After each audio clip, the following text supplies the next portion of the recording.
evening, and welcome to the latest happenings inside our federal machine. Yeah, I changed up the intro a little. Not sure if that'll stick, but I like it for now at least. It's Saturday, November the 8th of 2025. This is Spathon quarterbacking another episode of The Swamp, except it's the weekend, so it's the Weekend Swamp. I know the channel name is Spatho, but when I started this show, YouTube recommended I create a fresh channel since my Spathon channel doesn't focus on political stuff exclusively, but I'll go by Spatho too, I don't care, whatever. Anyway, during the weekend, I don't stick to a strict format like I do during the weekdays. I just go with the flow, just during the weekends, doing whatever I feel like doing. And today, I just felt like scrolling through the profiles of our members of Congress. And I got a list of videos they posted today. I figured I'd just go down the list and see what kind of lunacy our politicians are talking about today. Mainly Democrats, of course. But maybe we'll come across the Democrat unicorn who's on this side of reality, this side of sanity, and not plugged into the leftist brain-dead blue pill matrix. But so far, John Fetterman seems to be the only unicorn in town, but maybe we'll find another. I wouldn't exactly hold your breath, though. So anyway, yeah, I got like a list of probably 25, maybe 30 different videos to go through in this episode. So I'm going to start here with Congresswoman Ayanna Pressley. So this should be a good one to start with. So she says, our food service workers, custodians, and security workers keep our government running, but this Republican government shutdown is denying them work and pay for no fault of their own. The Fair Pay for Federal Contractors Act, that's a long one, would ensure they get the back pay they deserve once the government reopens. So before I get into this video, I figured I would step over here to Grok and see, which it's got the sources. Don't freak out if you think Grok is extremely biased, what have you. It does at least display the sources, so at least I can show you that. I prefer to use Grok because it's on the X platform, and that's where all the politicians are these days. So where I pull all of the posts and get all the videos, the articles, and everything, they primarily post over here because the X platform gets hundreds of millions of people on it per month. So this is the one the politicians typically favor. All right, so anyway, what is in the Fair Pay for Federal Contractors Act? The Fair Pay for Federal Contractors Act of 2025 ensures back pay for federal contractors, employees affected by government shutdowns. The key provisions, appropriations, funds federal agencies to adjust contract prices for fiscal year 2026 shutdowns. The lapse starting October 1st of 2025, which is the day the Democrats shut down the government, and it would be available until December 31st of 2026. The back compensation agencies must reimburse contractors for employee wages at standard rates for furloughs, layoffs, reduced hours, or pay during shutdowns, restoring paid leave used due to the lapse, and it's capped at $1,442 a week, and it's prorated lesser of actual pay or cap. The scope, it applies to service employees, laborers, and mechanics. It overrides contract limits, and it requires cost evidence. The reporting Office of Federal Procurement Policy reports to Congress within 1 year on adjustments, affected workers, and etc. So that's the gist of that act, and I got a follow-up question to it. But first, let's take a look at the sources. On congress.gov, that's one of them, pressley.house.gov, warner.senate.gov, federalnewsnetwork.com, sourcenm.com, smith.senate.gov. So there's a lot of govs, dol.gov, quiverquant.com, congress.gov. So anybody who's left-leaning, are you satisfied that these sources, they seem to be pretty legit? .gov. One of those sources was coming from the Congresswoman's website herself on congress.gov. So anyway, here's the follow-up. What are the downsides or the catches? What are the criticisms of this bill? So the potential downsides or catches to H.R. 5657, which is the Fair Pay for Federal Contractors Act of 2025. It has a pay cap, reimbursements limited to $1,442 a week. So higher earners receive less than actual wages. Of course, you'd expect nothing less from Democrats. They want everybody to get paid equally, which in the grand scheme of things, they want everybody to be equally worthless. They want everybody to be equally peasants, to get paid virtually nothing. That's what they want at the end of the day. All the roads to hell, they're all paved with good intentions. Anyway, narrow scope covers only service employees, laborers, and mechanics. It doesn't cover all federal contractor workers, which excludes professionals or executives.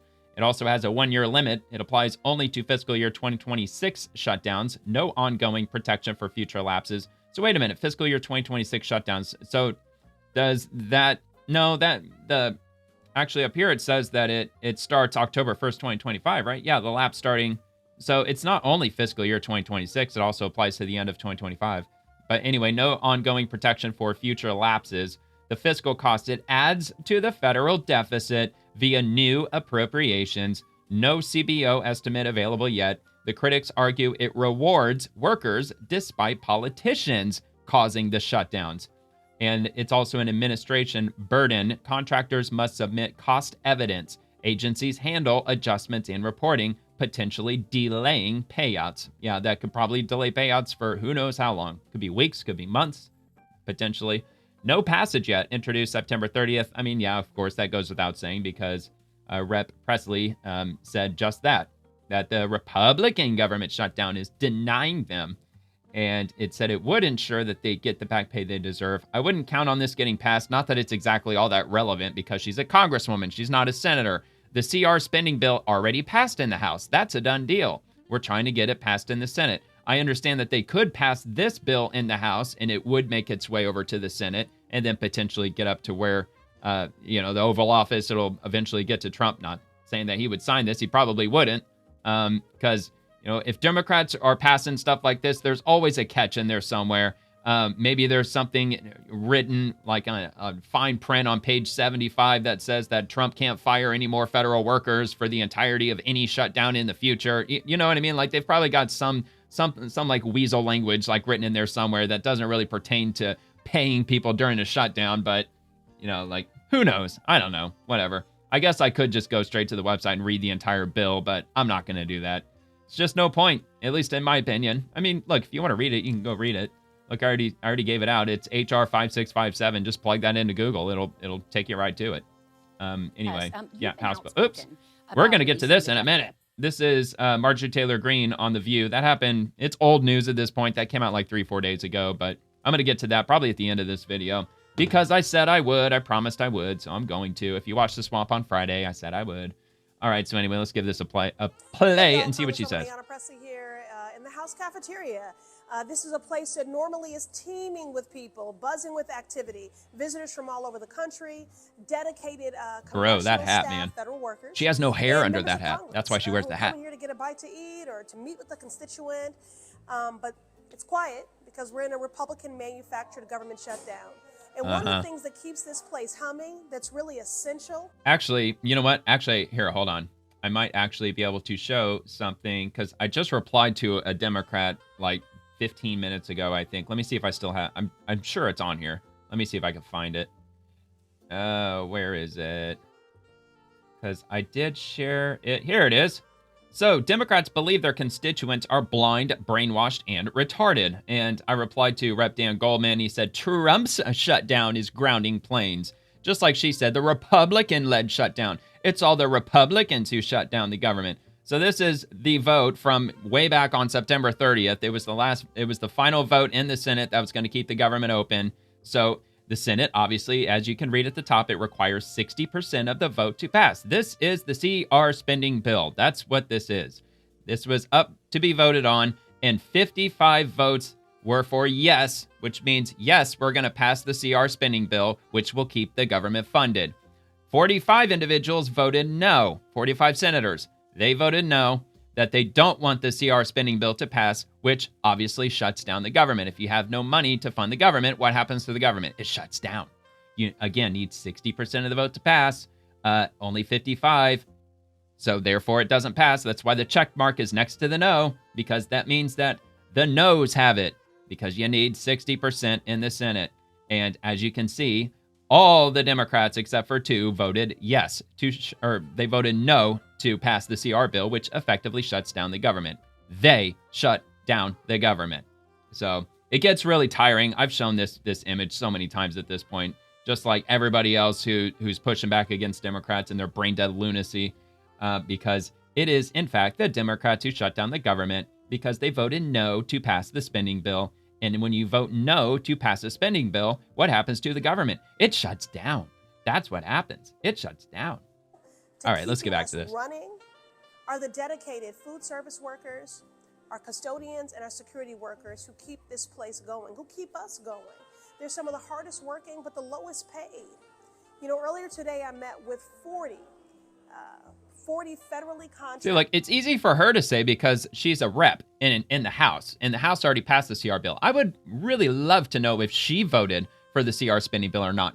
I'd bet you $1,000 that she voted no. She voted no on the CR bill. In other words, she voted to shut down the government. She voted against their paychecks. That's exactly what she did. I know she voted against it. She voted no to the CR spending bill. However, in the House, they got just enough to cross it over the finish line, and it moved on to the Senate. So all of those Democrat representatives that voted no, you know, ultimately doesn't really matter all that much because it got passed in the House anyway. But I guarantee you that this Congresswoman voted no.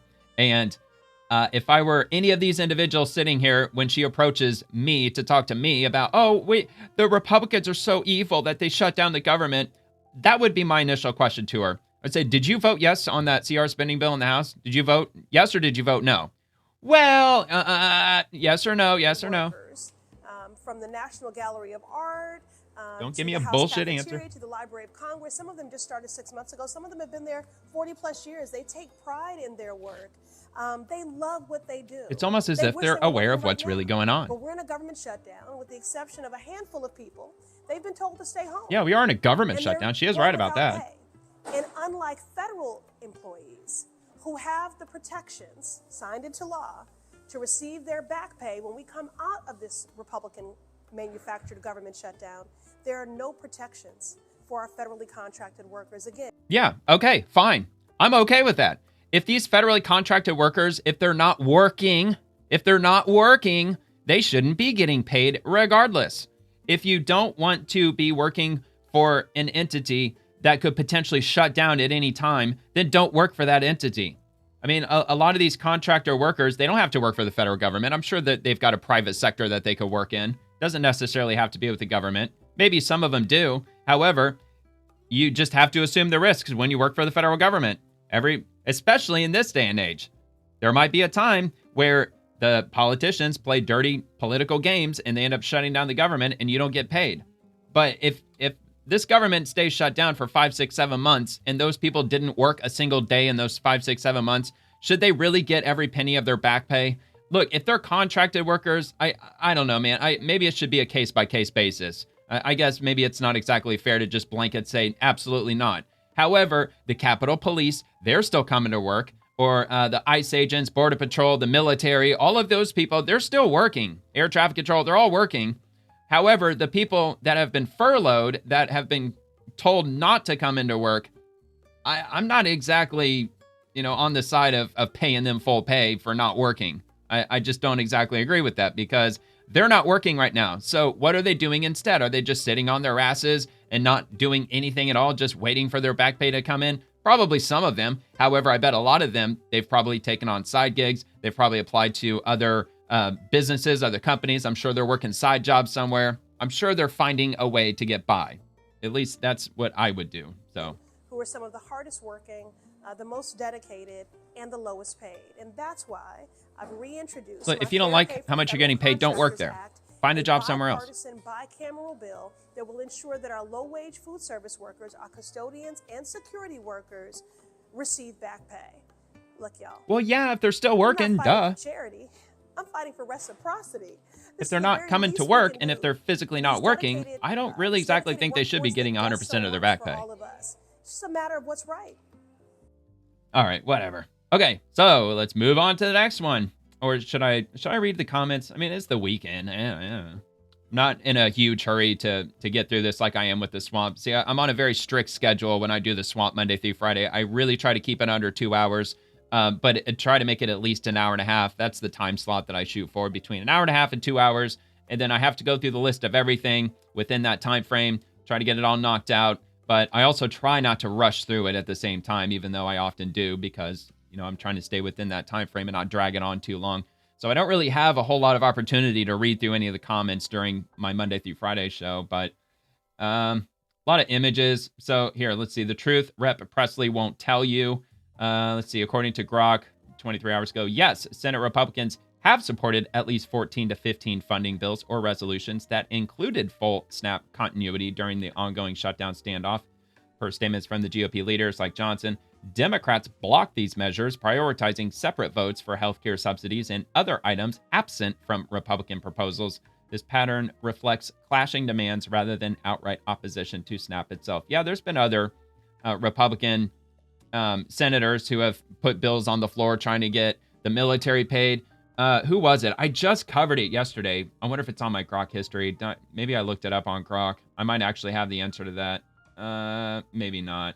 The institutionalization, Trump administration, SNAP funding order. No, I don't have it. Let me see. Okay, well, here's my show notes from yesterday. Today, the GOP put a bill on the Senate floor that would allow the military and federal workers to get paid during the government shutdown, which of course was blocked by Democrats. I thought I put the name of who exactly that was who introduced the bill, but I do have the name. I just don't have it in my notes. But yeah, if you want to check out my episode from yesterday, I go through exactly that. There is a Republican senator who put a bill on the floor to pass for funding government workers, specifically the military and other federal workers, such as air traffic, the security guys, TSA. Trying to think of who they were, TSA, and everybody else, all the law enforcement, the agents, and everything. A lot of the FBI, they're not getting paid right now. I'm sure there's probably a lot of people in like the intelligence community that are probably not getting paid either. All right, anyway, for anyone still confused, the Senate needs 60 votes to pass the bill. Republicans only have 53 seats, so at least 7 Democrats must vote yes for the CR to pass. Democrats keep voting no, which is why the government remains shut down. They've blocked it multiple times. Yeah, 14 times at this point. 14 times. It's really not that complicated, and it's not. It's not, dude. Like the Democrats, if you want to get any examples of what gaslighting is, just look at anything that the Democrats are talking about today. Matter of fact, I'll give you about 50 different examples of gaslighting in this video alone, if you just stay tuned. I'm going to go through video after video. It's just filled with the stench of Democrat gaslighting, man. Freaking putrid. The truth, Rep. Pressley won't tell you. Who closed the government equals Democrats proof. So as you can clearly see, Democrats are the ones keeping the government closed. No, which means keep government closed. Yes, open government. The votes, 54 to 45. That was on October 9th of 2025. So that's one of the 14 times they voted on the same bill. The Democrats have voted no, 14 times. Over and over and over again. And so anyway. All right. So, you know what? I'm just going to go on to the next thing. That's probably what those comments are full of. Just everybody just correcting the record. Just showing the obvious. It ain't a Republican shutdown. It's a Democrat shutdown. It's clear as crystal. It has been clear as crystal since day one. Just Democrats count on the people listening to them or watching them to be extremely low IQ or just be, living in their echo chambers and or being full on brainwashed by everybody around them, or perhaps just not having any time to really open their eyes, take 30 seconds, do a simple Google search and find out what's really going on. But like I said, a lot of people are going to get stuck in the airports during Thanksgiving because this government, it's not opening up for the rest of the year. I hope you're not like hoping and praying that it will before Thanksgiving, because it ain't going to. It's going to be shut down for the rest of the year. Christmas season is going to be an absolute travel nightmare. By the way, Department of Transportation, they just announced on Friday, starting on Friday, they're canceling 10% of all flights across America because the air traffic controllers, they're just too short staffed because they're starting to not show up anymore because they're not getting paid. And Secretary Sean Duffy's already talking about increasing that number to 20%, and that could happen as soon as next week. So 20% of all flights in America will be canceled, period. Not delayed, not rescheduled, full on canceled. So you can only imagine the nightmare that's going to be coming this Thanksgiving. And like, I even have family like that are traveling. My mom, she's traveling up to DC where my brother lives. My sister, she lives in Chicago. She's traveling where my brother is in DC. They're hosting DC. I decided to opt out of that this year because I can't stand traveling these days. So I'd rather just chill here in sunny St. Pete, just enjoy Thanksgiving on my own, nice and quiet, maybe do some of the, some content or whatever. I don't have any plans for Thanksgiving. I never do. It's never been a big holiday for me. But yeah, so anybody who's traveling, you get stuck at an airport for 3-4 days on end. You got a lot of spare time. Instead of just twiddling your thumbs, just wondering, why the fuck am I here? Like, why are the Republicans doing this to me? Maybe you should just take out your phone, do some Google searches and find out what's really going on. Why am I stuck in this airport for 4 solid days? And I have a feeling a lot of people are going to figure out exactly what's really going on. Plus, we've already seen footage of air traffic controllers. They're handing out flyers to people showing them exactly what's going on, how the Democrats actually shut down the government. I don't know if they work for an air traffic controllers union or maybe they're union reps. Not exactly sure if they are actual on the payroll air traffic controllers handing out those flyers, but I did show a video to that effect, that they are handing out information to travelers, letting them know about the delays that are happening. And this flyer explains the delays because there was a funding bill that was going to pay all of our air traffic controllers, which the Democrats did not pass. They refused to pass it. Air traffic controllers are not getting paid. A lot of them are not coming into work because would you go to work if you're not getting paid? Exactly. So a lot of air traffic controllers are not coming into work because they ain't getting paid. They got to find money somewhere. And it's not going to be found in a government job, at least not for now. So, and plus, when you're sitting in an airport all day long, strangers, they talk to other strangers. People talk to the people next to them.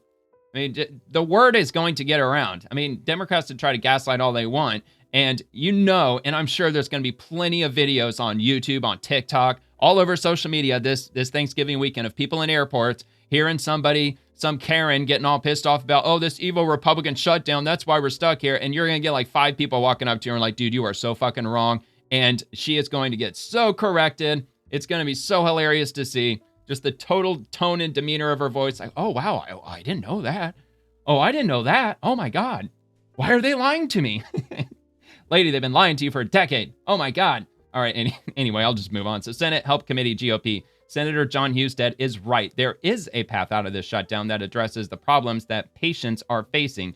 Chair Senator Bill Cassidy's proposal is a solution that offers an off-ramp and puts patients in charge of their own healthcare dollars. Don't give it to the insurance companies, give it to the patients. Chairman of our Help Committee, Dr. Cassidy, he's talked about this at length. I've heard others talk about that there is a bipartisan way to do this. There is a thoughtful way to make sure that these efforts are focused on consumers and not on the insurance companies. Oh, man, I'm thirsty. I had a hot pressed Cuban sandwich today. I have a deli around the corner from where I live. It's one of the best pressed Cubans in the Tampa Bay area. All right, so let's move on to the next one.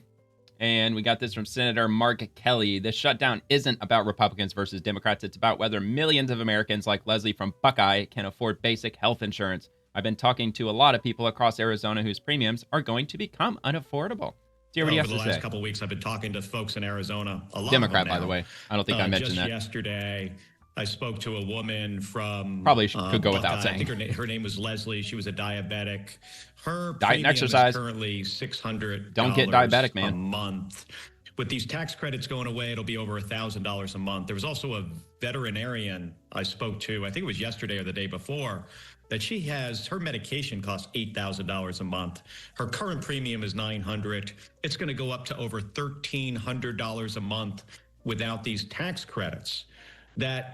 We can't keep these tax credits going forever, dude. You can't keep kicking that can. Every time you kick that can, the cost is just going to go up and up and up.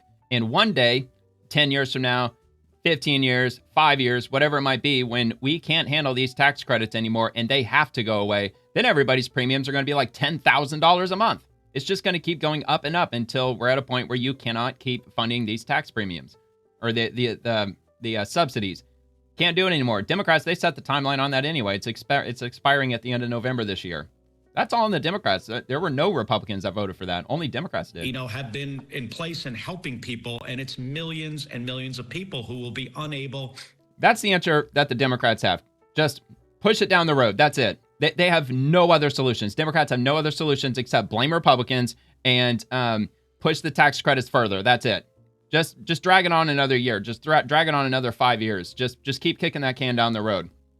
Meanwhile, it just keeps getting more expensive behind the scenes. Because these tax premiums or the subsidies, it artificially lowers the cost for everyday individuals who are on Obamacare, so they keep paying the same amount that they've been paying for the last 3 years. But in the background, it's increasing quickly more and more. And when these subsidies goes away, because it's not COVID season anymore, that's why these subsidies are in place right now, because of COVID season. It's not COVID anymore, so that's why they're going away.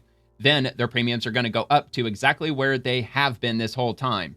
And it's the numbers that he's throwing out. $1,000 a month, $1,500, $2,000, $3,000 a month.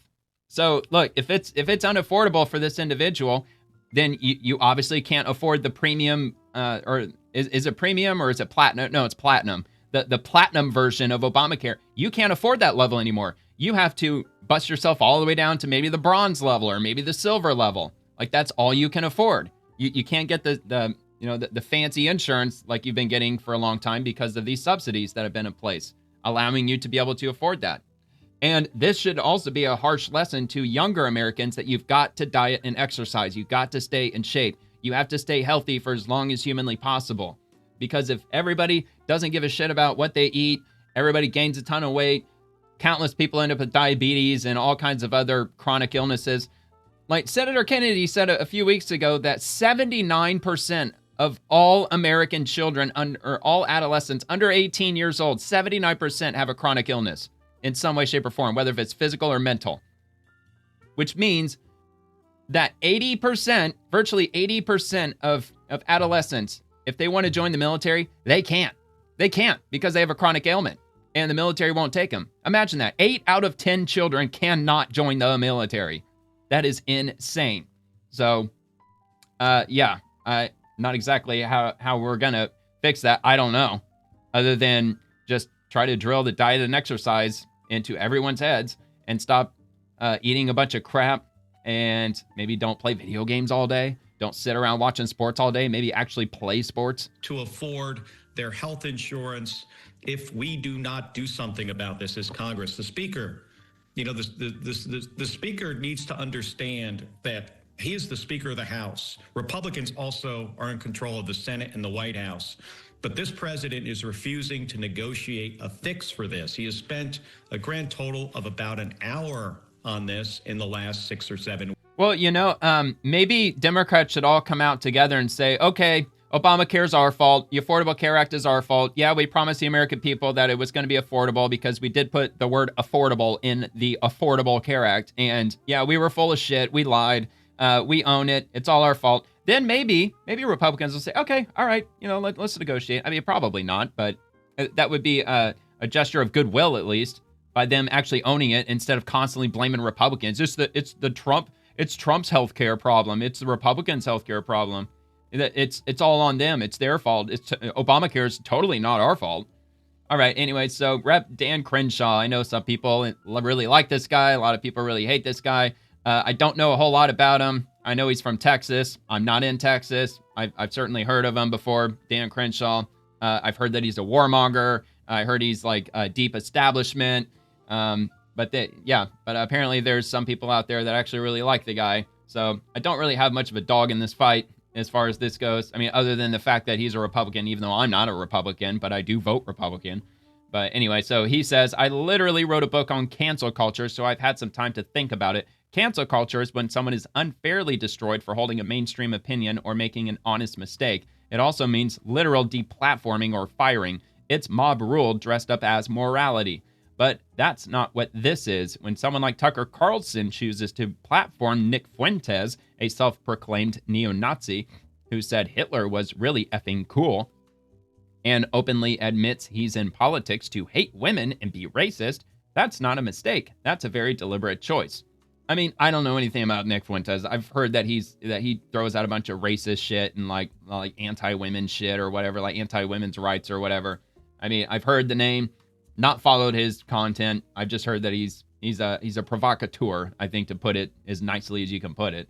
So anyway, he goes on to say, at Ben Shapiro put it perfectly, Tucker Carlson is a launderer of disgusting ideologies.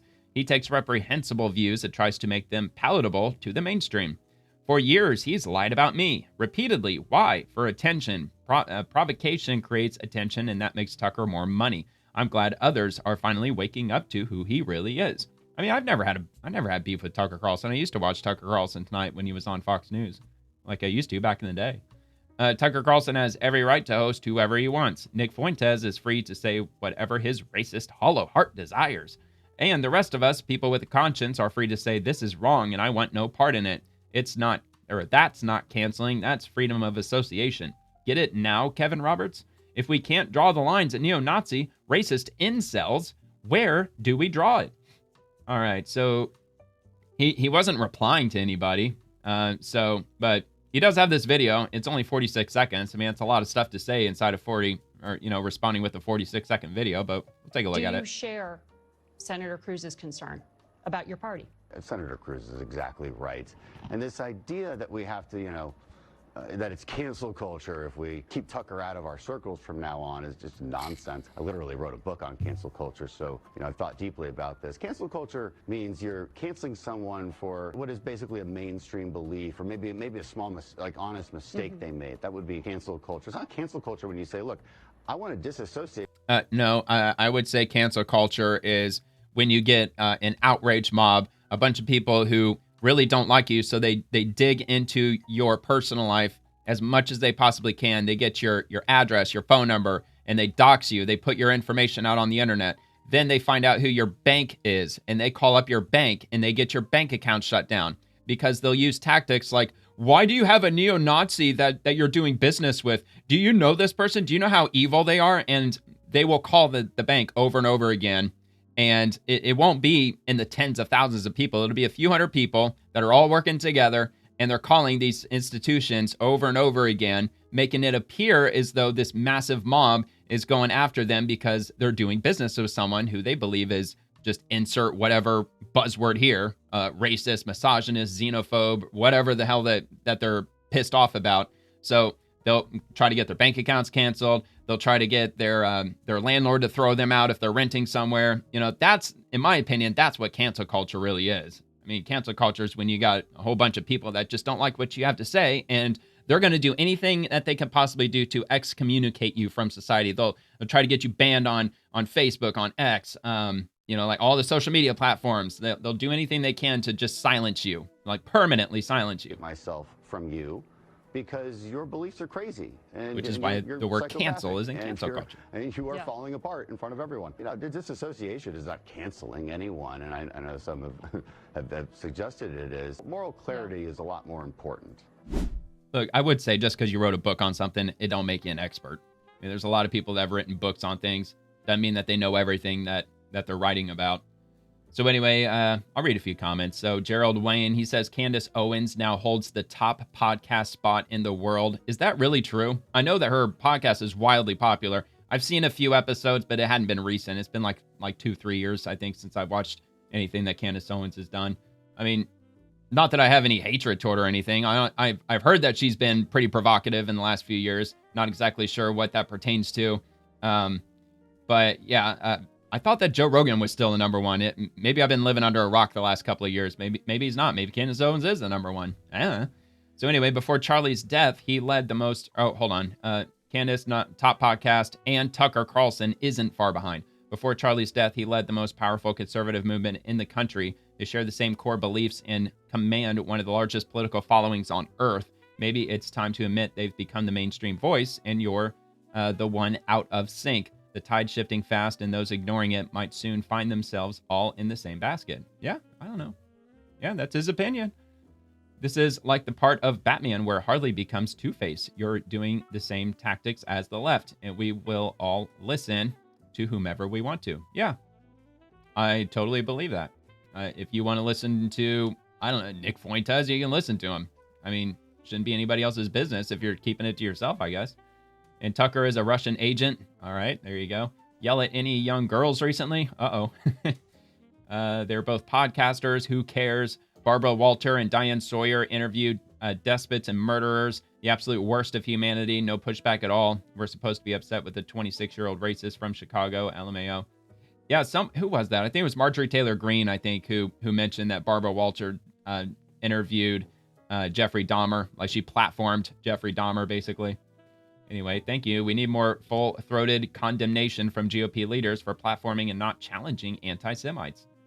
None of that has happened to Tucker, so what's your point? We will push back when necessary. If that person is canceled because of their worst position, then they canceled themselves. That's not cool to shill for Israel. It's not. It's gay. Whatever. I don't know. Ain't my fight. I got no beef against Israel. I don't got no beef with most people. Literally, zip it, Coke sucker Crenshaw. How's that insider trading going? Oh, is he insider trading? Can't see the whole. You can't see the whole picture. He was called a traitor. So yeah, definitely people on both sides with regard to Dan Crenshaw. Looks like some people they support him. A lot of people don't. All right, so I'm gonna go back. We'll just go to the next one, which he didn't get ratioed. I mean, it's not far from it. He got 151 likes and 105 comments, and this is 3 hours ago. All right, Congressman Chris Deluzio, Democrat. And by the way, this badge says that he is in the House. Oh yeah, House Democrats. So whenever you see that little icon next to their government checkmark gray badge, means they're a House Democrat. Did you know that while the Trump administration is canceling 10% of commercial flights at 40 airports starting today, they are still letting all private jet flights fly as normal? That's actually not true. As a matter of fact, I actually commented to that effect. And I said, learn to do a simple Google search, you idiots. Why do congressmen hire such low IQ individuals to run their socials? They must be bots. Only that makes sense. So I did a Google search.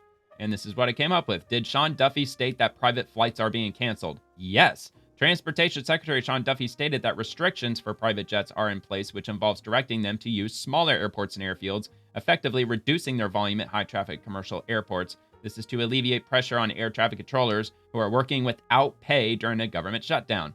Duffy clarified the situation in a social media post stating, we've reduced their volume at high-traffic airports, instead having private jets utilize smaller airports or airfields, which I'm assuming small airfields, they probably, there's probably some air traffic control entity there. May not be necessarily government contractors or government paid. I don't know. I'm no expert in aviation, so little airstrips or little like private airfields or small town airfields or something, are they getting paid by the government? I mean, doesn't sound like they are, but maybe they are. I don't know.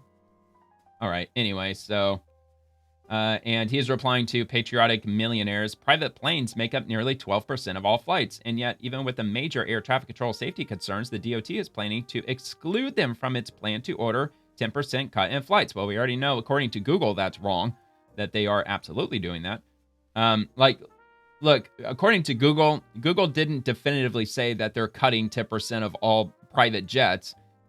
So I guess to cut a little bit of slack, that they said that those private jets are being diverted not to international airports. So basically, these rich and wealthy people, they're being inconvenienced by having to fly into little small, out in the sticks, BFE airports instead.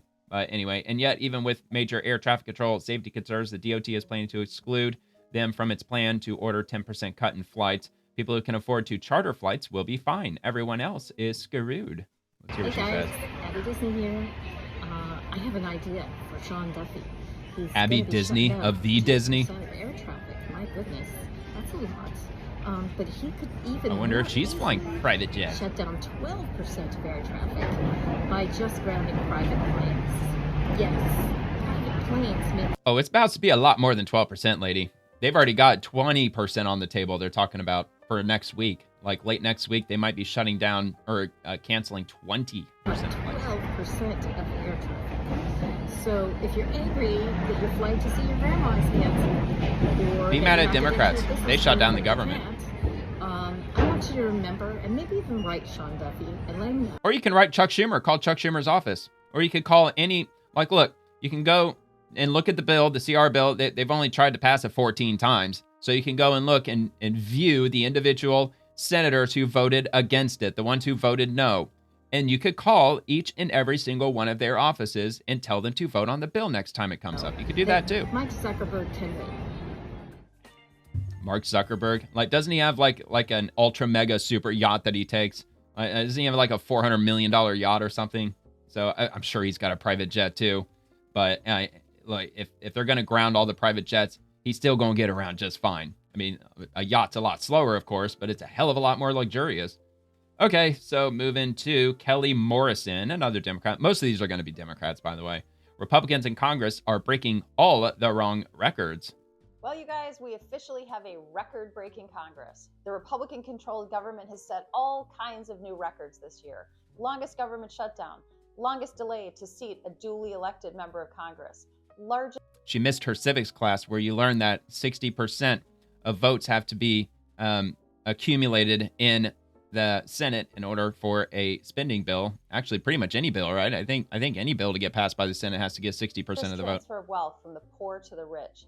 Largest cut to food assistance, largest cut to health care. A record-breaking majority doing everything it can to protect billionaires and pedophiles and nothing. Oh my God, dude. She's the first person I've heard from a Democrat. They're protecting pedophiles now. Yeah, because it's totally not Democrats who are standing behind the new naming, trying to, move away from the word pedophile and start calling them minor attracted persons. They're not pedophiles. That's a derogatory word. That's shaming them. You can't shame them anymore. You have to call them a minor attracted person or a MAPS. They're MAPS. They're not pedophiles. That's a derogatory word, and you can't use that anymore. Yeah, because Republicans have totally come up with that one. No, that's the progressive left. That's the far left. That's the Democrats who came up with all that. So if anybody's protecting pedophiles, yeah. All right, anyway, Congressman Robert Garcia. People are struggling while Mike Johnson is keeping Congress out of session. He needs to bring us back to D.C. so we can negotiate a budget that supports everyday Americans. Look, I kind of, in a way, I do agree with him. Because I did learn the other day that Mike Johnson has, like, I don't remember the exact word, but the House is not in session since the shutdown. And Marjorie Taylor Greene, I heard that from her the other day when I played her segment. And I don't exactly agree with that. Like, why? How come the House is not, like they're not in town? Look, I know a lot of them, they went back to their home districts because they're working on food banks and stuff like that. I did hear about that from a lot of politicians on both sides, to be honest. Like, a lot of Democrats are doing that. A lot of Republicans are doing that too. But yeah, like with Republicans not having a healthcare bill that they have put together, and Mike Johnson said that, well, we need both sides to negotiate together in order to come up with a healthcare bill that's actually going to function. Otherwise, no Democrats are going to vote for it if we write it up ourselves, and we're probably not going to vote for it if only the Democrats write up their version, which, frankly, the Democrats, they're not going to write up a version of their healthcare bill. They already have it. It's Obamacare. So Marjorie Taylor Greene wants Congress to be in session so they can work on putting together a Republican version of health insurance or the healthcare solution to this massive problem that Democrats have created. So anyway, let's give this a play. Well, I think what's really important is that Mike Johnson, the speaker, actually call us back into session. We've been essentially, because of Mike Johnson, not in D.C. for the last month. And I think what you heard I actually agree with segment is absolutely right. I agree with the Democrat for a change. Frustrated. We've been saying from day one to actually keep us in D.C. and negotiate an actual budget that supports working class people and middle class families. Right now, what's really critical is that we ensure that not only we reopen the government so people can take their flights, people can get paid to work for the federal government, but also that premiums on healthcare for the American public don't skyrocket. And I'm talking, I was just at our airport, talked to a lot of folks there. People not only are frustrated about the flights, they're frustrated. They're starting to get letters saying that their premiums are going to, in some cases, more than double on their healthcare costs. And so, once again, Mike Johnson should have us back in D.C. We should be negotiating a budget that doesn't give tax breaks to billionaires.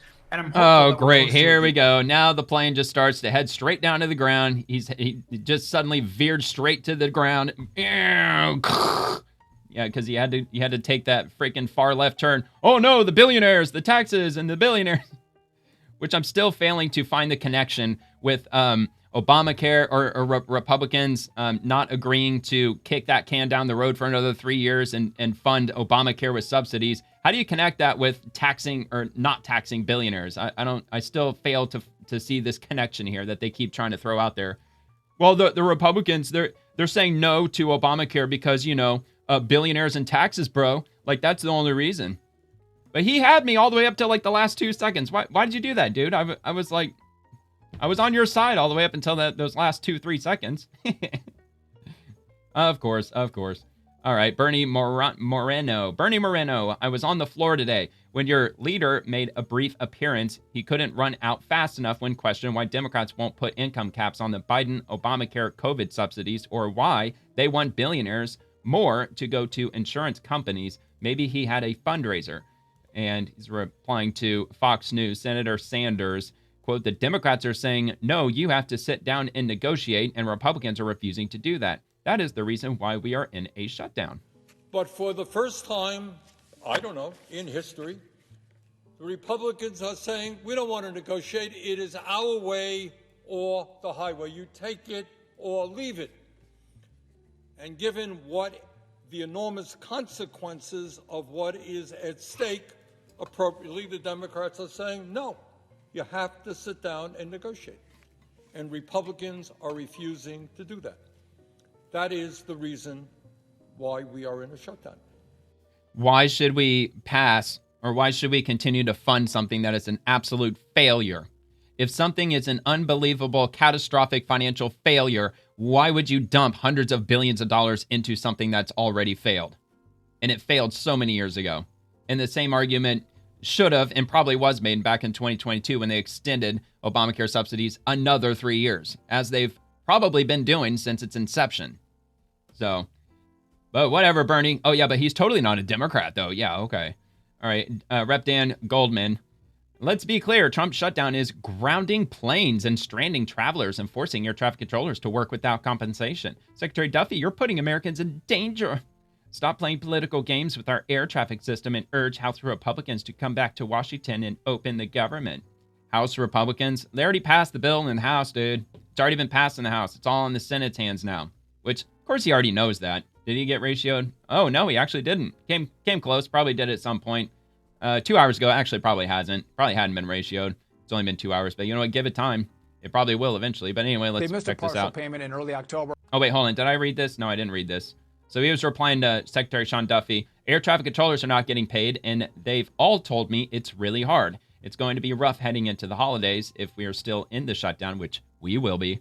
There will be flight disruptions. U.S. Department of Transportation will mitigate the safety side, but I would still be booking your flights. We're just going to have to work together to navigate the situation that the Democrats are putting the American people through, which they missed a partial payment in early October. They missed a full payment a week and a half ago. This morning, they're getting their pay stubs that they're going to get another big fat zero, no paycheck for the second time.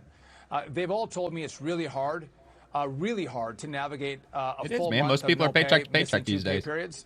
So I think you're going to have more significant disruptions in the airspace. And as we come in. Although air traffic controllers, they make good money, don't they? Like, don't they make damn near close to six figures, if not just a little bit over, like 110 or whatever? Maybe like upper level air traffic controllers might, but I'm pretty sure even starting, they make pretty decent money. Plus, they work an average of 55, 60 hours a week. Like, they work a lot. So obviously that's only going to add to the stress. But pretty much where I'm getting at is, I mean, if I were an air traffic controller and I were making that kind of money, but I still had to work like 70, 80 hours every pay period or a week, I mean, I wouldn't really have a whole lot of time to be spending money, dude. I'd be stacking money. Thanksgiving, if we're still in the shutdown posture. Whatever, I guess we're all different. It's going to be rough out there, really rough. And a lot of us have been sucked into the black hole of consumerism. Will you fly on time? Will your flight actually go? That is yet to be seen, but there'll be more disruption. So yeah, would I still book? If there's deals out there, I'd book my flight. I'm flying my kids home from school, Lawrence. I booked those flights last night. Of course, I'm going to book them. But again, we're going to have to all work together as the American people to navigate this really not great situation that I think Democrats in the Senate are putting on the American people with the shutdown. Yep, they sure are. I mean, that's crystal clear. Even though Democrats are trying to muddy up those waters as much as they possibly can, they just believe if they say the same old bullshit day after day after day, eventually it's just going to become true. If you say it enough times, it just simply becomes true. Senator Reverend Raphael Warnock. There's a deal on the table to end this shutdown and fund healthcare for another year. All Republicans need to do is say yes. And if you see the light blue, that would indicate that he is a Democrat senator. Next to the gray badge. By the way, if it's a gray badge, it's an official government account.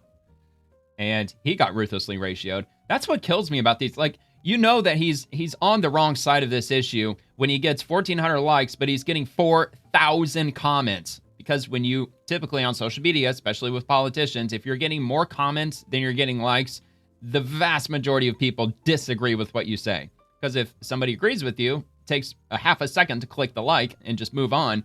Typically, when somebody leaves a comment, especially with a politician, it's typically a negative comment as opposed to a positive comment. So anyway, that's what's known as a ratio. And anyway, yeah, let me just play the video first. I was going to dig into the comments, but whatever. We'll just get through this first. Thought it'd be fun. And then let's sit down. And in the words of sit down. Let us reason together. Scripture. I like scripture. Let us have a conversation. What about that part of scripture that Democrats seem to miss often? Do unto others as you would have done unto you. I think they misinterpret that, and they believe it says accuse the other side of what you're already guilty of. Let's reopen the government. Let's extend health care. Now remember, this guy's a reverend, so it would not be in his best interest to lie. You know, if you're a man of the cloth, you shouldn't be blatantly lying to people. That would be extraordinarily bad if you're someone who's representing God or someone who considers themselves to be a devout Christian. Folks who in real time are opening up the portal and they have sticker shock. And then let's sit down and figure it out, because if we're honest, let's see if you're honest. The status quo is not working very well for anybody. Yeah, so far he's right. To defend the status quo has not been talking to ordinary people. There are a lot of things that need to be fixed, and we can do that, but we got to reopen the government. And give people a little bit of hope. Give those 22 million Americans hope. Look, he's one of the Democrats that voted to not reopen the government, by the way. He's the one that's repeatedly 14 times voted no against passing the CR bill, by the way. Give the 44 million Americans who need SNAP some hope. Give our federal workers some hope. Then reopen the government, dude. Vote. There's an African proverb that says, when the elephants fight, it's the grass that suffers. It's the grassroots in Georgia and all across the nation right now who are suffering, because too often the politicians make the politics about the politicians rather than about the people. Let's center the people. And if we center the people, we will compromise. All right, well, we didn't get to hear his whole speech, but I'll be fair to him. He didn't lie. I was waiting for him to say, like, Republican shutdown, it's Trump's fault, Trump. I was waiting for something like that, but no, he didn't quite get that far, at least not in that speech. But all right, anyway, let's see if, because he was ratioed again. So anyway, all Democrats need to do is vote yes to fund the government. Democrats have become a bunch of rabble dummies who stink of gaslight. That's from yours truly. Gene Robinson, he says, just say yes to what? More waste, more foreign aid, more bureaucracy. Not a single Democrat bill has ever lowered premiums or drug prices. Yeah, I'm sure he's absolutely right about that. They fund dependence, not healthcare. Yeah, they do. It's like Democrats just thought of this. You're a bunch of clowns. Jeffries rejects one-year extension of Obamacare subsidies, a laughable proposition. Wasn't that Chuck Schumer who proposed that? That was Chuck Schumer who proposed a one-year extension. So not sure why he would be against that, because it was from Chucky Cuck Schumer, who was the one who wanted to put that onto the floor, which the Republicans obviously rejected. Not a chance. Open up our government now. Major health insurance company stock performance after Obamacare. Stock price increase from March of 2010 to November of 2025. Look, to be fair, I'm not seeing a source on this. Yeah, that's not a source in the bottom corner. It's just an asterisk. But anyway, I mean, they claim 1,177% in profits, or stock performance rather, for United Health Group. Cigna 822%, Anthem 414. Yeah, dude, they're all making hand over fist insane amounts of money. And you know, just to speak on my own personal experience, it's actually been quite a few years. It's probably been about 10 years since I've gotten a CT scan in the emergency room. But when I got one in the ER, they tried to bill me like $8,000 for it. And I didn't have $8,000 and I didn't have insurance at the time. So they gave me the cash price. It was like $1,300. I was like, well, wait a minute. Why aren't you going to bill my insurance $1,300? Why are you trying to gouge them? And then I did some digging back then at the time and found out that it only costs a hospital about $200 to run a CT machine. Like for each CT scan, the machine itself costs like $2-3 million. They use the same machine for like 10, 15 years. And they run like on average like 30, an ER CT scanner, they run like 25, 30 patients through it every day. Anyway, if you run the math over the years and you combine all the numbers together, it only averages out to like $200, if that, to do each CT scan for each patient. So for them to be charging $8,000 is absolutely insane. Same goes with an IV. They wanted to bill me like $700 for the IV, even though the cost to manufacture an individual IV bag with the little plastic tube and the little needle, and including the nurse's time that it takes for them to administer the IV, you're talking like what, at the most like $20? Probably not even that. It's probably like $15. But yet they want to charge patients $700. It's absolutely insane. So that's what they need to figure out. They need to figure out how to bring down the absolute hyperinflated cost of healthcare goods and services. That's what they need to do. They got to focus on that. And I'm not an advocate for price fixing. That's extremely dangerous and very destructive. So I'm not saying that's what they need to do, but they got to figure something out. But anyway, he says, this guy, Sir Gregor, says, your deal sucks, bro. It is merely a shameless and obvious scheme to push this issue to the midterms. The path is to open the government and then, and only then, negotiate in good faith. Perhaps you need a refresher on how we got there in the first place. More go. I'm a little reluctant to click on that because this is the X platform and I'm on YouTube, so I got to be as close to G-rated as I can on YouTube. So not saying that it's going to lead anywhere, nasty, but it could. Oh, go so crazy somewhere else. We're all stocked up here. That was oh shit. I know that movie came out in 1998. It had Helen Hunt in it. As good as it gets. I was wondering if I was going to come up with that. Yeah, that was actually a pretty good movie. I liked it. I thought it was good. I mean, it was probably a bit woke at the time. Yeah, I've always been a big Jack Nicholson fan. I've always liked Jack Nicholson. Dave Halliday, your deal at your terms. Sorry, buddy, but we reject that. You own the shutdown. You need to come to our table and negotiate your terms of surrender. Yeah, I mean, he does, because he did absolutely vote to keep the government shut down, because the only Democrat who voted on the CR to pass the CR is John Fetterman. He's the only senator. He's the only Democrat. And I believe there were 2 independents. Or am I wrong on that? Was it 2? Was it? Oh, okay. No, I was wrong. It was 2 Democrats. Okay, so 2 Democrats. However, I will say I'm like 90% certain that the second Democrat is the one in Maine. I think it was the Maine Democrat. Could possibly be the independent, but I know it wasn't Warnock. It wasn't that dude who voted with the Republicans. I know it wasn't him. All right, well, whatever. So I'll just go to the next video. I want to get too tangled up in the weeds in the comments section. All right, Congressman Randy Fine. These people are making it clear what their end goal is, and we should take them seriously. This is just another reason why we must pass my No Sharia Act. Sharia law has no place in America. Muslim Brotherhood leader says they will push Sharia law in America by ballot or bullet. The organization openly states that they will change U.S. law by elections or violence. Well, dude, at the end of the day, we have freedom of religion. We have the First Amendment in this country. So Sharia law ain't going to get very far if you're trying to force your religion onto others. That's unconstitutional. I mean, I really don't even think there's really a necessity to pass the No Sharia Act, because anything that they try to push as far as Sharia goes is just going to get struck down in the courts. However, we don't know. As the decades draw on, I mean, is the Supreme Court going to flip liberal? And if that's the case, then God help us, man. Because the Supreme Court, it's been conservative leaning for like, what, 90 years or something like that. It's been conservative leaning like this entire time, like throughout almost the entirety of the 20th century up until now. I mean, I could only imagine the nightmare we'd be living in right now if the Supreme Court has been, 6-3 liberal. Oh my God. Not that it should ultimately matter. It really shouldn't matter, because, they wear their black robes because they're supposed to be apolitical.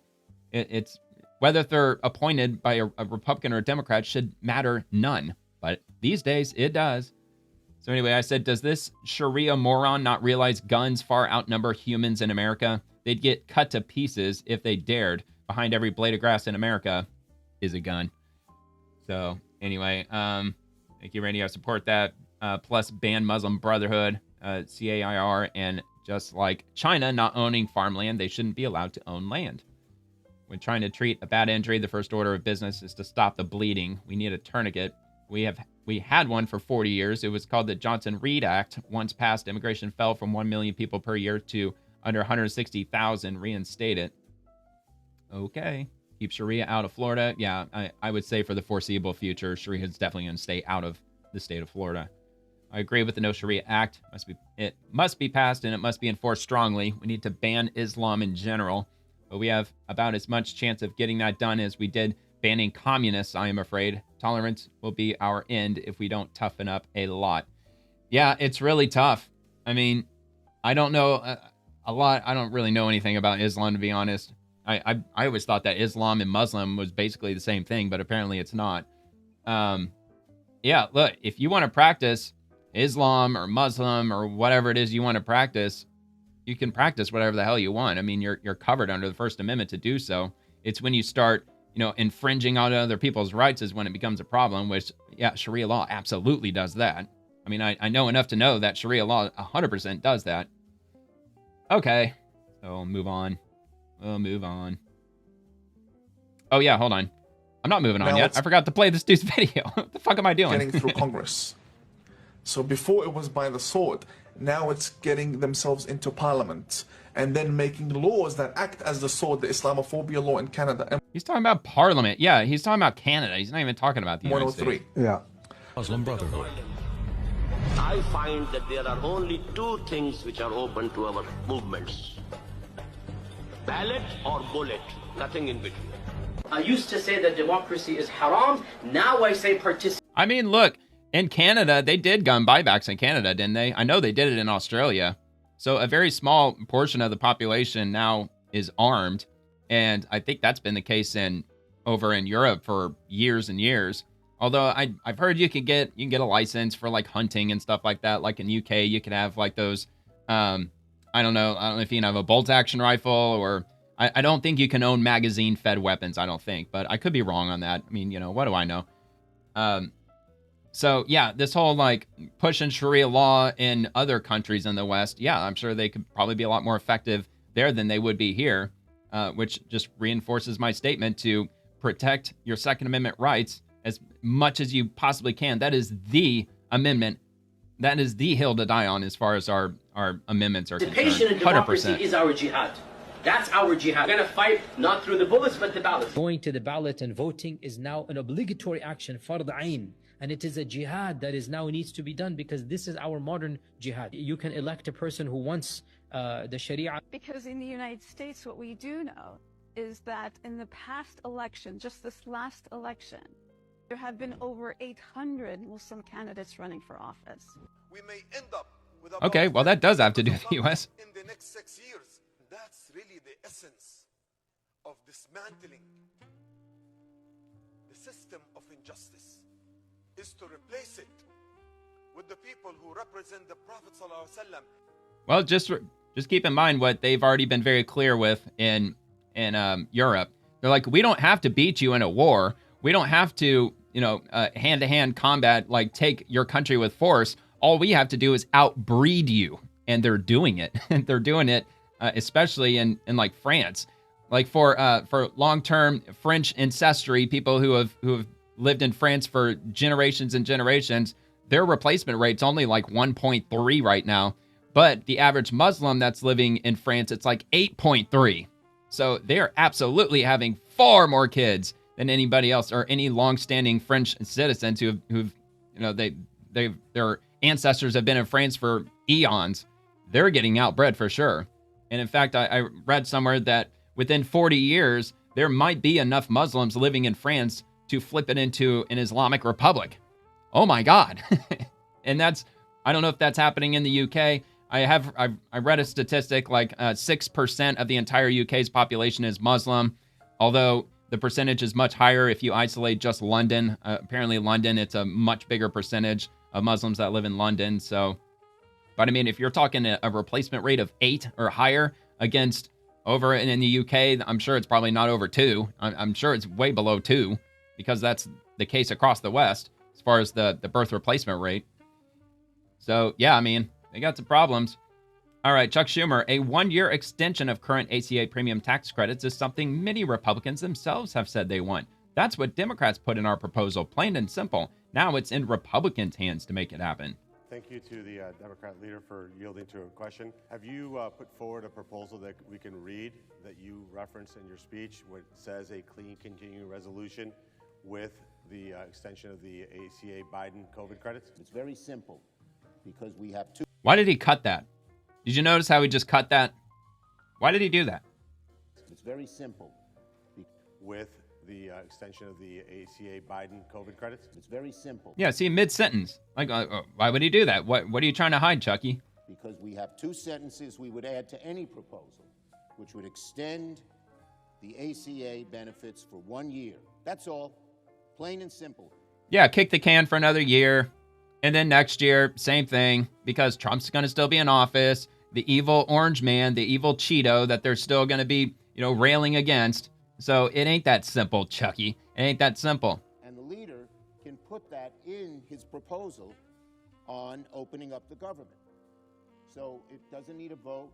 It can't be blocked by anybody. It's the right thing. Democrats have no solutions. They never have any fucking solutions. They never have any solutions. Sit and negotiate that. The leader has said he won't negotiate before. We're willing to negotiate once the credits are extended, plain and simple. And we made that in our proposal yesterday. Oh, shit, I just realized that was kind of quiet. Damn it, Chucky, why the fuck are you so quiet, man? Well, yeah, the only solution, quote unquote, that Democrats have is just to spend us into oblivion. That's all they want. They just want to spend us and spend us and spend until there's just nothing left of the American economy. Then they can bring on their whole globalism agenda, the World Economic Forum. They can bring us all into this just one big super country, and they can rule it with an iron fist, while whispering sweet nothings into our ears along the way. With our 15-minute cities and our solar panels on our rooftops. All right, U.S. Senator Bill Cassidy, MD. President Trump is 100% right. We should send healthcare dollars directly to patients, not insurance companies. My proposal does exactly this. This is a real solution that empowers American families. I don't know. It's only 30 seconds, but maybe we'll get the gist of it. I'm pleased to say that this morning the president posted on True Social calling on Congress to redirect subsidies from insurance companies directly to Americans so that they can purchase their own health care. All right, I'm going to pause this so I can read it. So this was posted today, this morning at 9:04 a.m.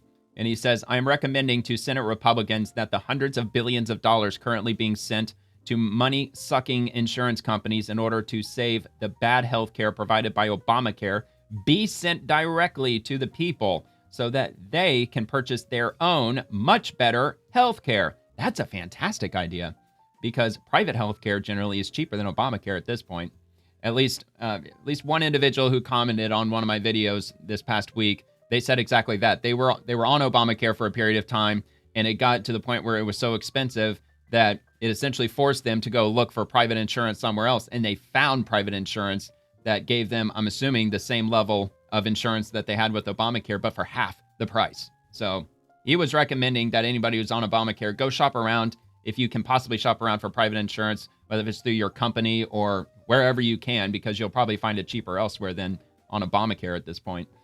Anyway, so much better healthcare and have money left over. In other words, take from the big bad insurance companies, give it to the people, and terminate per dollar spent the worst healthcare anywhere in the world, Obamacare. Unrelated, we must still terminate the filibuster. I highly doubt that's going to happen, but I think I'm on the side of terminating the filibuster at this point. I mean, I've heard a couple of pretty good arguments, pretty convincing arguments. As polarized as we are politically, I mean, it's just going to be constant gridlock, which I know I get the other side of the argument. Well, Congress being in gridlock is actually a good thing. Otherwise, the federal code would be like 15 million pages long by now. So I get that too. Now, there's a lot of words there, but just start at the top. Donald J. Trump recommending two Senate Republicans, that hundreds of billions of dollars being sent to insurance companies go directly to the people. All right. I mean, I think there's an argument to be made there. Don't just keep funneling it into Obamacare forever. And also pay attention to how much money that these insurance companies are giving to campaigns of politicians and who they are.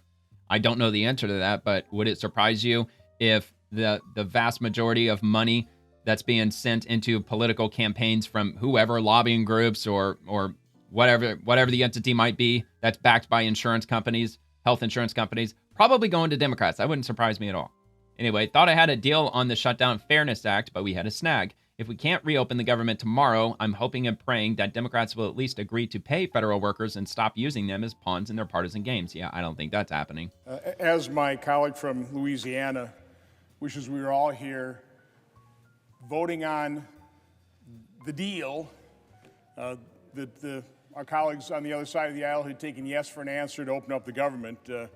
I wish that's what I was on the floor here today to do.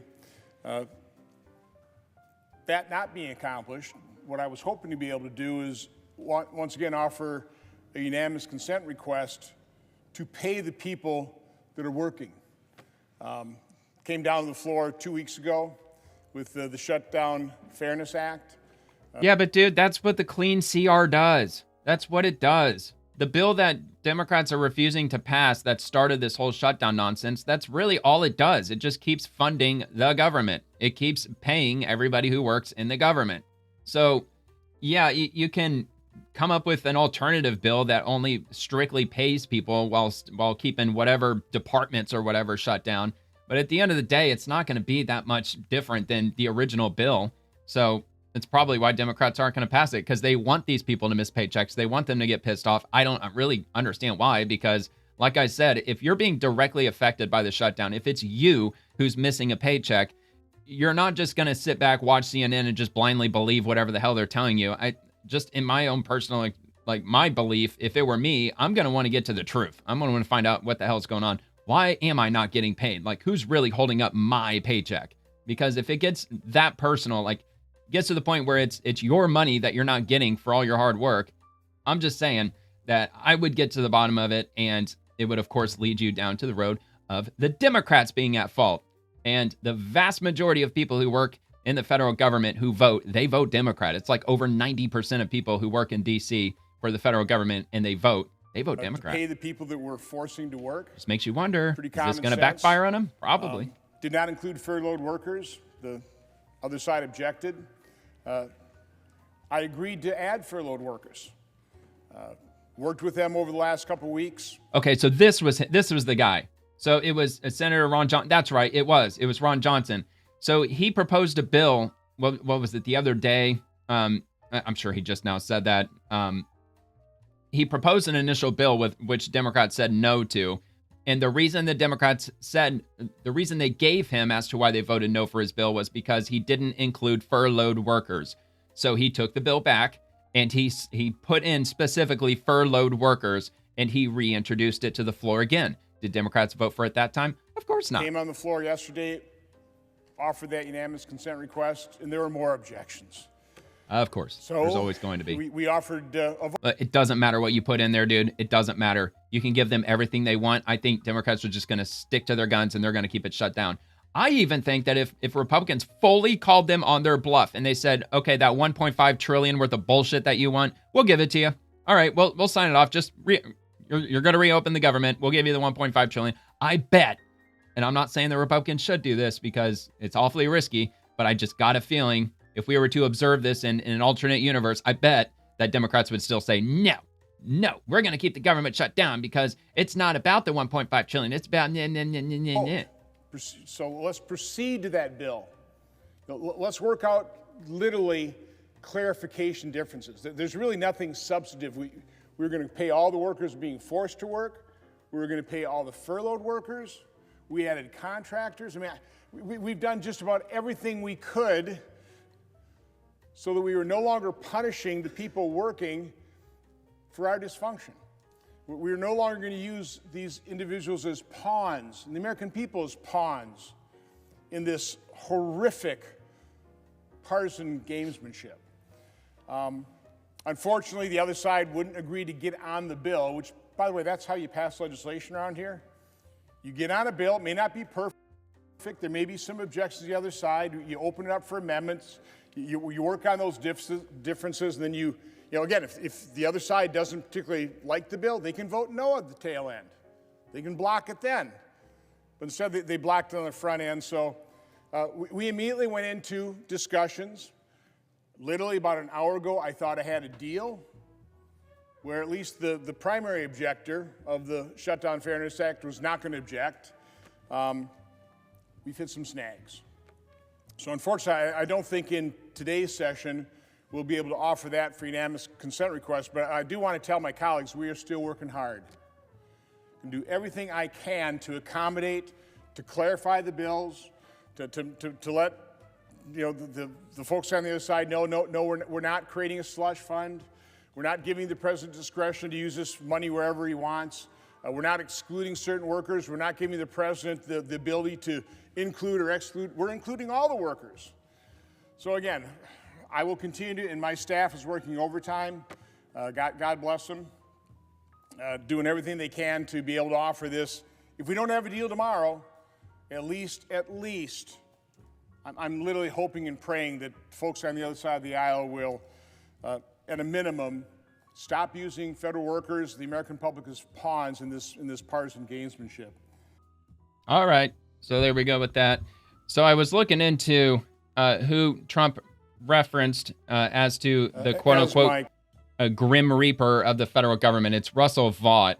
And with what he was talking about, it had me wondering that when the shutdown initially started, Trump was talking about how he was going to use his executive authority to lay off a lot of people and start the process of downsizing the government, because the government being shut down, he's given certain powers and abilities to do just that.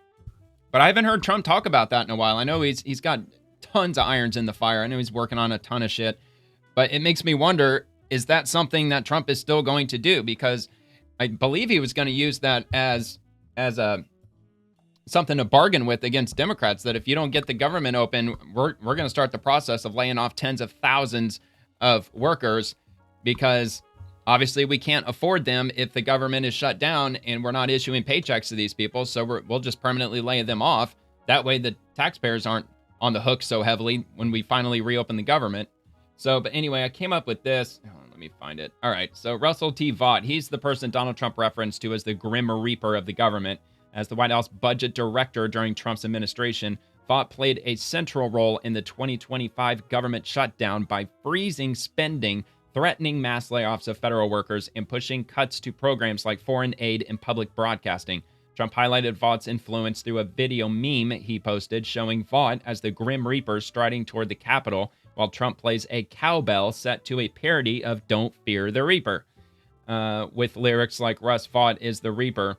This portrayal underscored Vaught's aggressive efforts to shrink the federal bureaucracy and expand executive power, including impounding funds and challenging congressional authority. The reference appeared amid the shutdown's second week, with Vaught's strategies drawing criticism from Democrats and some Republicans for centralizing control in the presidency. So how many workers does he want to lay off? As the director of the Office of Management and Budget and a key architect of Project 2025, he's overseeing plans for approximately 300,000 federal civil service layoffs by the end of 2025. This figure represents announced reductions in the U.S. federal civilian workforce by about 2.4 million, driven by executive orders, the Department of Government Efficiency, and directives from Vought to agencies for large-scale reductions in force. These efforts began in January 2025 with the reinstatement of Schedule F, which is enabling easier firings of career civil servants, and have accelerated through voluntary buyouts, probationary dismissals, and involuntary cuts. So yeah, the overall scale is 300,000. 80% of departures being voluntary. Buyout programs, oh lovely. Yeah, that's going to cost the taxpayers a shitload of money. Let's see, 55,000 in the Department of Defense, 30,000 in the IRS. I don't think you're going to get a lot of pushback from the public on that one. Department of Veterans Affairs, 12,700. Probably might get some pushback on that, depending on exactly what they're doing right now.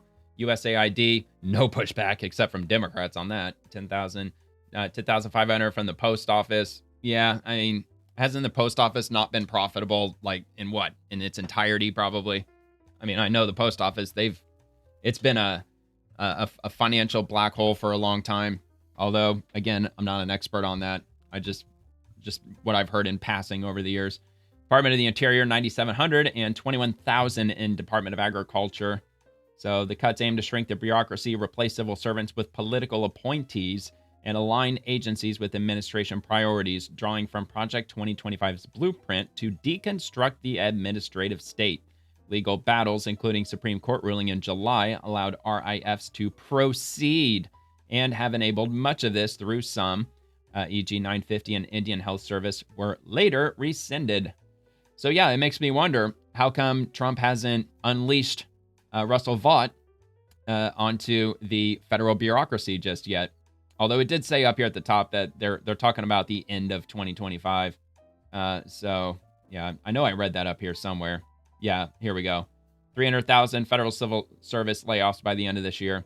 So if the government, or if the Democrats keep the government shut down until the end of the year, I mean, that might be, I don't know if that would be the ace up Trump's sleeve, but it's certainly something he can play that might drag the Democrats back to the table to freaking finally sign off on the CR bill. But I don't know, man. I don't think they're going to. I think they're just going to keep doubling down. Donald Trump is firing innocent Americans. Donald Trump is firing everyone. I mean, dude, that's not going to surprise many people. Isn't Trump's like biggest catchphrase ever, "You're fired"? All right, anyway, so Rep. Pramila Jayapal, let me be clear, there are contingency funds available to fully fund SNAP while we are in this Republican shutdown. I don't have to go over that again. We all know she's full of shit. This came out about 2 hours ago, by the way. But what is Trump doing? He's doing everything in his power to withhold these benefits, making Americans go hungry. So I just thought of something. I'm going to go to her profile. How often do you think, like what percentage do you think when she posts anything on X that it has the name Trump in each of her posts? Like what, 90% of the time probably? So that's Trump. I'm already on the losing end of my own argument. We're at 50-50 with that one. Actually, it might even be in here. Yeah, I don't know. I don't know if Trump's name's in that. Not seeing Trump there. Let's see. Nope, don't see Trump there. I'm already losing my argument. I don't know. It's just an offhand thought because most of the time I come across her posts like she's Trump this, Trump that, Trump that. There's one from Trump 23 hours ago. There's another one with Trump. Let's see. Trump right there. So that's like what, 3 in a row, I think. Don't see one there. So maybe in the grand scheme of things, it might be like 50-50. But there's Trump again. I mean, that is the face of a psychopath if you ever seen one. It certainly looks like one to me. All right, whatever. That was a stupid thing to look up. I just assumed that most of what she says is just Trump, because I bet she has Trump derangement syndrome, at least to some extent. All right, so let's hear what she has to say. This ought to be fun. Let me be very clear about SNAP. There are contingency funds there so that SNAP doesn't have a single day down. Yeah, there were contingency funds. I believed it was $5.25 billion, and I've been corrected again. It was like in the mid $4 billion range. It's about $4.5 billion in contingency emergency funds from the USDA, and it's already been allocated to SNAP. All the states have already received all that money, and they're supposed to be in the process of distributing those funds to everyone who's on SNAP across all 50 states. The only problem is that $4.5 billion doesn't quite get to the $8 billion that's needed to fund an entire month worth of SNAP benefits. So there's a shortfall. So the money was distributed. She's completely full of shit, but she knows exactly what she's talking about. All these Democrats know that they're lying out their asses. Although there might be a few who are so absolutely lost in the fog of bullshit that they might actually believe everything that's coming out of their own mouths, when in fact it's anything but believable. What Trump did is illegally withhold those funds. 2 federal judges said, nope, you are he paid not him allowed out, to illegally withhold and he was happy those to do funds. so. You need to release them and fully fund SNAP. And then yesterday, there was a federal judge who said that you had to release all of those contingency funds, the emergency funds. You had to release them into SNAP, which Trump did gladly. And then the judge came back and issued another order stating that the Trump administration must make the entire payment for SNAP benefits for the entire month of November.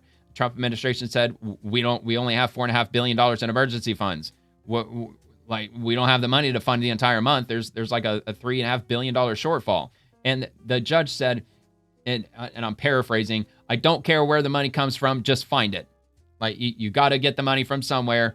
I'm ordering you to pay the entire month of November. Just figure it out. And that's it. And the Trump administration is like, we don't have anywhere to tap. We don't have anything to tap. And it was either a Democrat, could have been a Republican who may have thrown, I'm assuming it was a Democrat who said that they should take money from the tariff revenue from Trump's tariffs, because Trump likes to tout that hundreds of billions of dollars in tariff revenues coming in. I'm assuming that most, if not all of that new tariff money is probably frozen because the argument as to whether Trump's tariffs are legal or not, it's tied up with the Supreme Court right now. They just heard oral arguments on Trump's tariffs just on Wednesday. So there's probably nothing he can do with that tariff revenue right now until we get a decision from the Supreme Court as to whether Trump's tariffs are legal or not. So we're not sure about it. Sounds like a 50-50 issue. I've heard from Republicans and other officials in the Trump administration, they don't sound all that convinced that the Supreme Court's going to rule in Trump's favor on this. But I don't know. They very well could. But anyway, yeah, so the shortfall, we don't know where the money's going to come from. We don't have a clue. But I know one thing's for sure. Pramila Jayapal, she's not going to tell us where that money's going to come from because she don't have a fucking clue either. He said not only are they going to cut SNAP benefits, but the restrictions that the Ag Department just introduced actually even further limit eligibility of SNAP. So some SNAP families won't even get any benefits if you leave it to Trump. And the Ag Department admitted that they... Yeah, she's probably talking about the new policies where you can only be eligible for SNAP up to 2 years because you got to get your shit together. You got to get a job. And I believe the people that are only eligible for up to 2 years of SNAP are those who are unemployed. And those who have children, if they have any children, they're over the age of 14. If you have children under the age of 14, it's going to be a lot easier for you to remain on SNAP benefits or receiving SNAP benefits. The same with other welfare programs, because they're trying to get people, they're giving a lot of people the boot. They're telling everybody to get off your ass and go get a job and start working and earn your own way. Stop S-ing the government's D and get out there and earn a living. Make something of yourself. Be somebody. Have the money there to pay for it. So let's be very clear. Of course, Democrats about why hate that. SNAP is not happening right now, because Donald Trump is illegally withholding funds and now trying to disobey court orders to release those funds. That's what needs to happen on SNAP. He has additional dollars that he can use. No, matter of fact, the Supreme Court just came out. It was either today or it was last night. I think it was last night. The Supreme Court came out and upheld what Trump was wanting to do. And I'll get to that. I'll look that up and see. He found $40 billion to send over to Argentina. He didn't find $40 billion to send over to Argentina. Look, I know I need to do my homework and find out what's going on with the other $20 billion. But I know $20 billion of that $40 billion is a currency swap that we gave the Argentina government. We gave them $20 billion of USD, and the Argentine government gave us $40 billion USD or $20 billion USD worth of Argentine pesos. And the currency swap is an expectation that the economy in Argentina is going to get better. And when it gets better, the Argentine peso is going to become more valuable, which is a win for the U.S. government holding $20 billion of Argentine pesos. I'm sure it's a very common thing that happens. On the White House and holding lavish parties at Mar-a-Lago while people are starving. Yeah, that's not on the taxpayers' dime. That's on Trump's dime, just like the ballroom. Trump isn't fully funding the ballroom, but it's being privately funded. The same with Trump's big, lavish Mar-a-Lago parties. That's one of the perks of being a billionaire. When you work your ass off your entire life and you're extremely talented at what you do, you get to have big, nice, lavish 1920s style parties. We've got the money. Okay, all right. Yeah, so that was it. There are... All right, so let me see if I can find that ruling from the Supreme Court. All right, let's see. I'm just going to go to Grok, make it easier.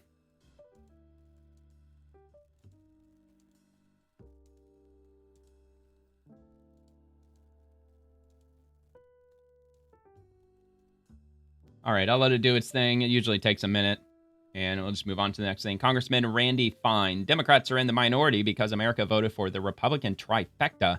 The minority doesn't get to govern. And from Congressman Brandon Gill, let me be clear, Republicans will not cave to Democrats' radical demands. I sure as hell hope not. If we caved and we said, listen, we're going to reopen the government, we're going to give you everything you wanted, not only is that bad policy, it's increasing the debt by $1.5 trillion as part of a short-term CR and funding all these programs, which the American people don't want their tax dollars going to pay for. but it would send the message to Democrats that even sorry. when Republicans are in Let's power, open it up after another we window. win elections and get control of all three, the House, the Senate, and the presidency, all you have to do is shut the government down and we'll give you whatever you want. And the reality is we can't negotiate in a hostage situation. We're not going to tell Democrats that you can act like petulant children and then get whatever bizarre policy wins that you want. We're just not going to do that. So no, we're not going to cave. And listen, I think most Republicans, the vast majority of Republicans, are unified on that we can't cave. And realize that what the Democrats are asking for here is crazy. I don't think, I'm skeptical that the past election cycle, whether it's in Virginia or New York or wherever else, was related to the government shutdown. There probably was some impact in Virginia. That's a state that is heavily tied to, has a lot of federal workers. It's right next to Washington, D.C. Yeah, sure does. I certainly wouldn't attribute what happened in California or New York to a government shutdown. Exactly. All right, so a quick comment on the $1.5 trillion that Democrats are demanding. So I did a quick search for this.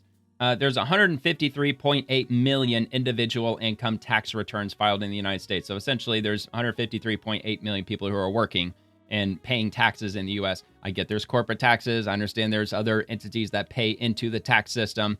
But if you just take just the everyday American, if you were to divide that $1.5 trillion divided by 153.8 million Americans, that's almost $10,000 that Democrats are demanding from every tax-paying citizen across this country to fund this $1.5 trillion worth of bullshit. So anytime you hear a $1 trillion package for this, or we need $1 trillion for that, just know that it's thousands and thousands of dollars that they want to take away from you, or basically from your grandchildren, because that's who's really going to be on the hook for this. So anyway, all right, so let me go back about the SNAP benefits. So the Supreme Court ruling on SNAP benefits, November 7th, 2025. In an emergency order, the U.S. Supreme Court temporarily allowed the Trump administration to withhold full SNAP food stamp payments for November, pausing a lower court's mandate for complete funding. This affects about $4 billion in aid, with the administration covering only 65% of maximum benefits amid a funding dispute.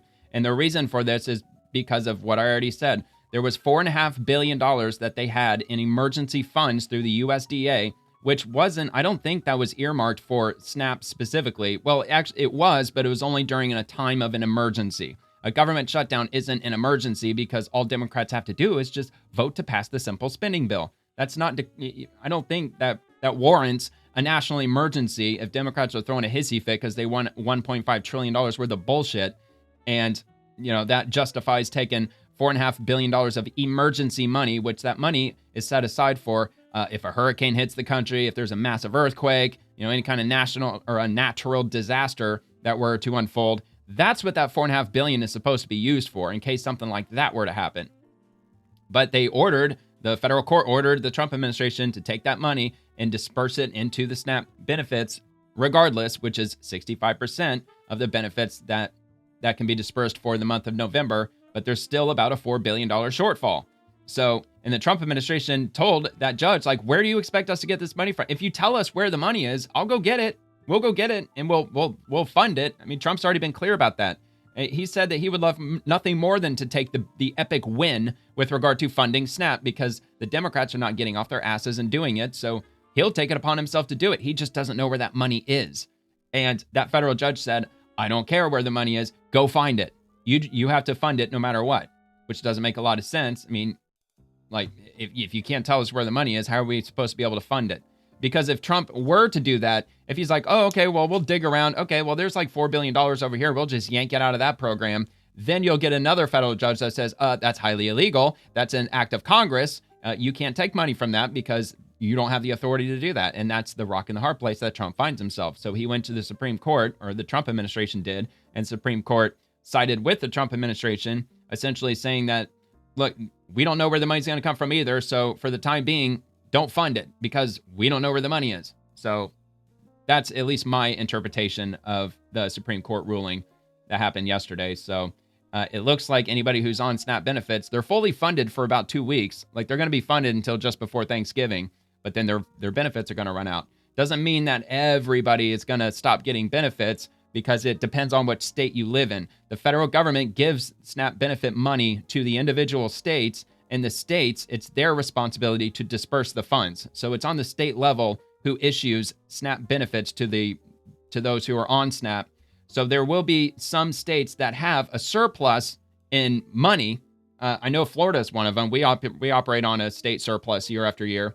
In other words, we earn more money than we spend in the state of Florida. So there is extra money, if need be, that they can move around to fund the state level, using Florida as an example. So that way, people who are on SNAP benefits in Florida, they should still get full funds, even though the federal government isn't giving the state of Florida 100% of the funds to fund SNAP. But there will be some states out there that won't have those kind of funds, and there will be potentially a lot of people who won't be fully funded their SNAP benefits. I don't have those states offhand. If I were to throw out a wild guess, maybe Oklahoma, maybe West Virginia, Mississippi, some of those states, the ones where there's a lot more poverty than other states, such as Florida or, like whatever other states. I don't know. I know Florida best. That's my state. I live in Florida. Anyway, okay, so we got through that. So I'm just going to move on to the next one. All right, from Bernie Sanders. Republicans lost badly this week. Why? Americans are disgusted with Trumpism. Okay, but he's not a Democrat, though. They can't afford a doubling in their insurance premiums. They don't want to throw 15 million people off their health care. They don't think the top 1% deserves another $1 trillion in tax breaks. Correct me if I'm wrong, but the top 1% of income earners in this country, they pay 40% of all taxes in the entire country. So I would say the rich, they're paying their fair share, dude. This dude just wants full-on communism. He just wants everybody to be dirt flat, broke-ass poor in absolute poverty, standing in bread lines for 12 hours a day, while the elitists of the elites, not the billionaires, no, people like Bernie Sanders want the politicians, they want the elected officials to run the show. They don't want they want to strip the money all away from all the billionaires, except the ones that they approve of course. Anyway, let's hear what he has to say. Republicans lost badly last night. The Republicans lost badly last night. He's talking about the election, so I'm assuming this was probably taped on Wednesday. Yeah, they lost badly because every state where there were elections, they were blue states. They were blue. New Jersey and Virginia and New York. Of course, Republicans lost in those states. Plus the referendum, Prop 50 over in California. Of course. That's of no surprise to anybody. And the reason that they lost not really badly is that saying it with your chest, really Bernie Sanders. Disgruntled and disgusted with Trumpism in a general sense. And in terms of healthcare, what people are saying is we cannot afford a doubling in our healthcare premiums. He's right. In Vermont, we are seeing people being asked to pay a tripling or Then why would you, in your freaking psychopathic eyes, why would you allow Obamacare to get absolutely insane? Why would you lie to the American people and say, oh, it's totally affordable? Oh, yeah, your premiums are going to go down after Obamacare is passed. Once we pass Obamacare, oh, dude, health insurance is going to get so cheap. It's going to get so cheap. I mean, why did you lie to our effing faces then? quadrupling. Who can afford that? And people Because they're are evil. saying it is They want us all to be insane broke and 15 desperate. million Americans, Depending on the low-income, government. working-class people, We'll come save off the day. Healthcare that they have, resulting in some 50,000 unnecessary deaths each year. All to give $1 trillion in tax breaks to Connect the it, 1%. Bernie Sanders. Elon Musk, Tell us in the exactly view- how you my get view, to that, and in the which view he of won't. Most Americans really Because does it's a not bullshit need talking a point. tax break so that we can throw people off of healthcare. Dude, Elon Musk paid more money in taxes than any other human in the history of humanity just last year alone. I'd probably go as far as to say he probably paid more in just the year 2024 in taxes than any other individual human has probably paid in his or her entire lifetime. Hands down. There's no way that anybody's paid more money in income taxes than Elon It's a Musk. revolt There's no way. against Trumpism. I think Democrats Correct me have if I'm wrong in the momentum. comments if I'm wrong. And Maybe now I'm wrong. What has got to happen is Trump has got to come to the table and say, okay, let's make sure that premiums do not go up. Let's make sure that we do not throw. Tell us exactly how you do that, Bernie Sanders. Is there any possible way to do that besides just stealing more taxpayer money from people and then just dumping it into this failure of a system? Why are you going to take my tax dollars when I'm not even in Obamacare? I get private insurance. So why are you going to steal my tax dollars and dump it into a system that's already a failure? Millions of people off healthy. He does that. Give us a real solution. Which he doesn't have. Of course he doesn't, because Democrats never do. No, they don't. They want everybody to live in the welfare state.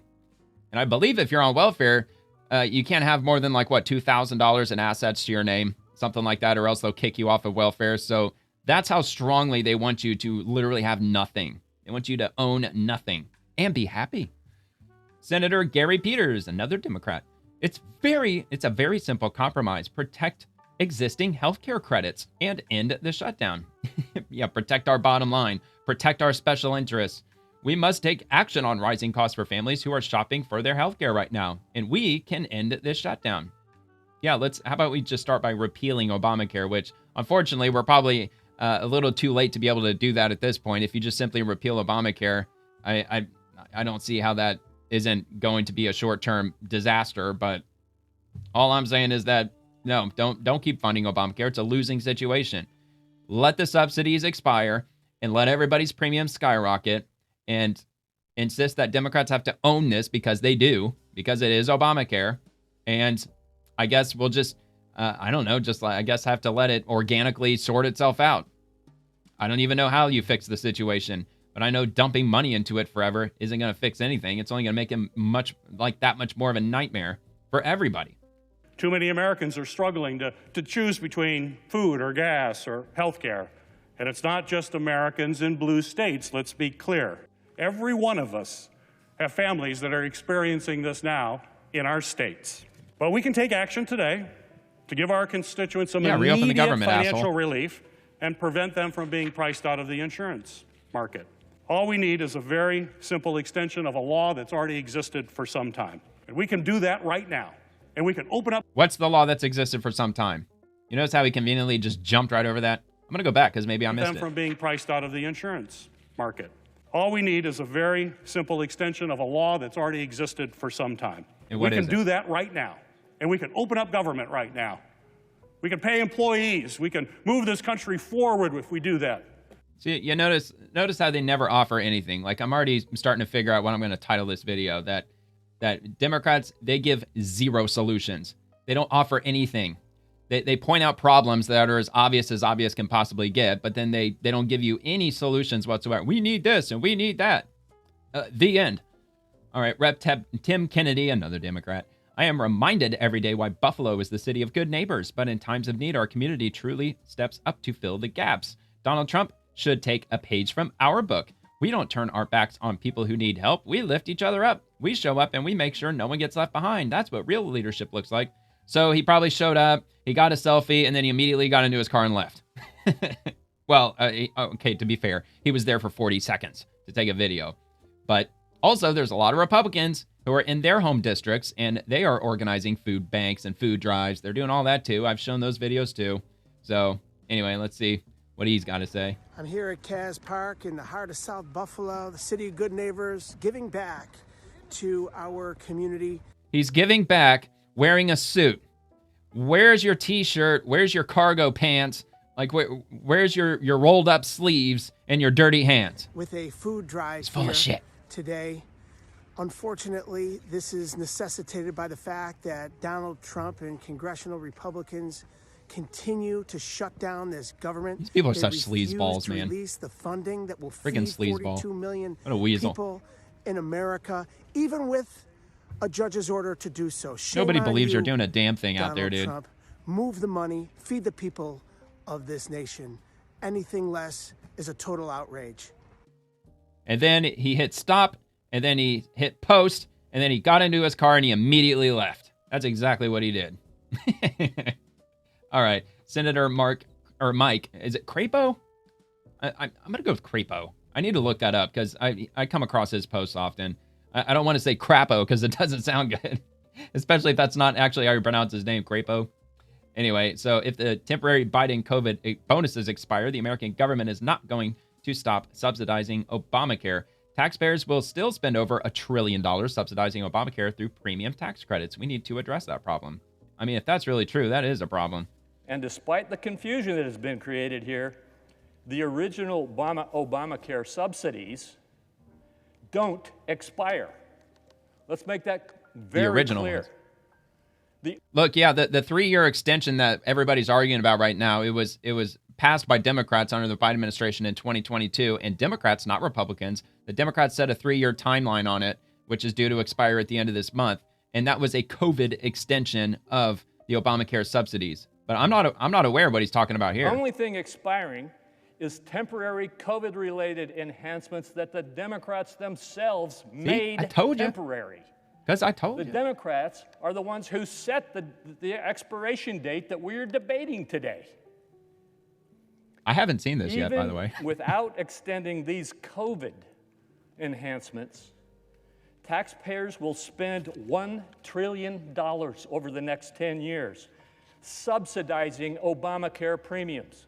So let's not tell the American people. Now, is that just strictly tax money that they're taking from Americans in the form of $1 trillion?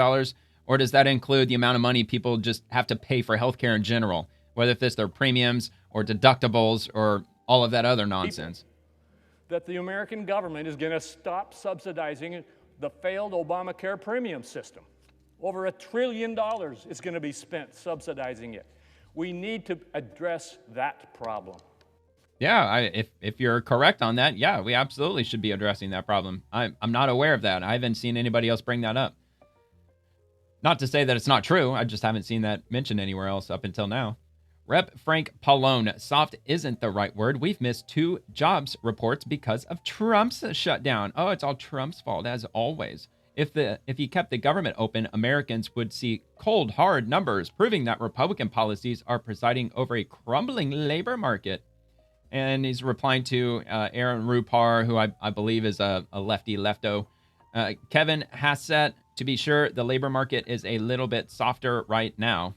I mean, honestly, I'm surprised that it's anywhere near as good as it is right now, just given just the Biden administration alone, that and freaking fucking COVID. But if we are talking about a weakened fourth quarter, which obviously we are, doesn't that put the fire under the Federal Reserve to move in December? I mean, Federal Reserve officials are split on the path ahead after last month's rate cut. Chairman Jayapal signaled that the Fed may pause in December, even as some people are warning about a weakening labor report. If they cut rates, the housing market is going to get way worse. I mean, Challenger, I think during it will. Christmas yesterday, said that U.S. companies have announced more than 153,000 job cuts in October, and that is the highest for the month in 22 years, Kevin. So how would you assess the jobs picture, and what about the Fed? Well, the Challenger report was one of the worst. You know, we have got like a whole bunch of different reports, so the Challenger report was one of the worst ones we've seen. But to be sure, the labor market is a little bit softer right now, in part, I think, because of the uncertainty over the government shutdown. Yeah, dude, that's kind of shaky, man. That's kind of shaky. And I want nothing more than housing to come down, because it is absolutely insanely impossible for people who are in Gen Z and you know, soon to be adults in Gen Alpha.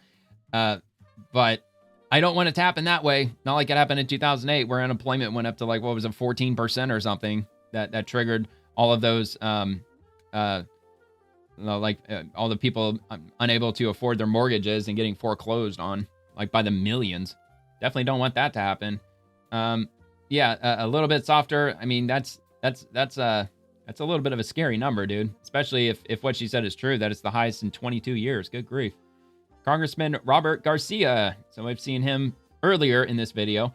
Former Prince Andrew has been accused of horrific crimes against young women and girls. He now needs to do the right thing and testify before our committee so we can bring justice to the victims of Jeffrey Epstein. I guarantee he's not going to do that unless he is absolutely forced to do so. You think he would really get up there and testify with all that weight on his shoulders? He deserves to. He 100% deserves to. I'm just not sure. And, you know, that's one of the only things that I've agreed with Democrats on, that, yeah, release all the Epstein files. Like, what the fuck are we doing here? Like, the Trump administration were very clear at the beginning of this year that they were going to release everything, and then all of a sudden they backpedaled. So I'm not crazy about that either. Horrific crimes against women and underage girls. He is obviously being, I think, meeting justice in the UK, the people of the UK, certainly the royal family and others. He is getting the right response for what he has been accused of doing. It is important now. He has an opportunity to do the right thing and to help our investigation and to bring justice for the women and girls that have been abused. And so whether he wants to come and answer our questions here in the US or we go meet him in the UK, he has an opportunity right now to actually begin to actually rectify. Do you really think anything's going to happen to him? Actions that he's been involved with, and clearly has been accused of, including recently, of course, he was kicked out of the royal family, right? Virginia Giuffre and others, and so that's probably the worst that's going to happen. Very serious that Prince Andrew would be a critical piece of our investigation. We think he actually knows a lot of key facts that would help us on our investigation get justice for the victims and survivors of Jeffrey Epstein. Yeah, he probably would. But, again, there's a lot of these victims that are out there, and quite a few of them just a few months ago were standing at the podium in front of the House outside that said that, well, if Congress, if they're not going to release the list of the Epstein victims, or whatever that list, like the blackmail list or whatever it is that they were accusing Epstein of having, that the government refuses to release. Didn't we get the client list? Well, we got the flight list. Isn't that what we got? Like the number of people who have flown on Epstein's, or Epstein or Lolita Express or whatever. And then they said, well, there's not a client list that Epstein was using to blackmail individuals with. Okay, fine. If you're saying that's not a thing, is there a client list, period? Maybe there's not one where he was blackmailing people, but there's got to be a client list. I'm sure there is. Well, anyway, those Epstein victims, they got in front of the cameras and they said, look, if Congress, if they're not going to release, or if the federal government's not going to release the list, then we will release the list, because we have our own list, because we are the victims. So we know who we were victimized by, so we're going to release the list. And I've been saying since day one, when they were up there talking about it, I'm like, dude, you're in front of the cameras right now. Just release the list. You're standing right here talking about it. Just start firing off names right now. I mean, nobody's going to stop you, but they didn't. And to this day, I haven't heard anything with regard to that, why they haven't released the names. So not sure why, because they were victims of Epstein. So I'm still waiting on that. I don't know why they don't come out and give us the list, at least the list of who they're accusing of victimizing them. But yeah, Prince Andrew, it would be nice. I don't see that happening though. But all right, Congressman Donald Norcross. America is being held hostage by Republicans who refuse to do their jobs. They've cut Medicaid this summer and are now letting ACA tax credits expire. Every American deserves access to quality, affordable health care. Yeah, and once upon a time, we kind of did. Like back before Obamacare was put in, 70% of people were happy with their health care. I would not be surprised at all if that number is probably hovering around like freaking 10%. Wouldn't surprise me at all. See what he said. Congressman Don Norcross here. Day 30. Yeah, we know. America's shut down by the Trump administration. Let's by remember Democrats, why we're in this asshole. Fight. Back in their big, beautiful, rotten bill, they ripped health care from literally millions of people. Sounds like somebody's got Trump derangement syndrome. Now, somebody forgot to take their Trump meds today. The supplements that we put in there to help people pay for it, they were not willing to put in. I mean, look, So dude's remember, got himself lost in the woods. Day 30 Crying out loud. That's how deranged he is over Trump. We're fighting for you for affordable health care. Hang in there. Legend has it, he's still lost in the woods, trying to find his way home. All right, John Kennedy, even the more reasonable Democrats can't seem to get past Trump derangement. Oh, wow, man, speaking of the devil, I didn't anticipate that happening next. Trump derangement syndrome, and it's making them act irrationally. So let's hear again from, well, this is the first time in this video I've heard from John Kennedy.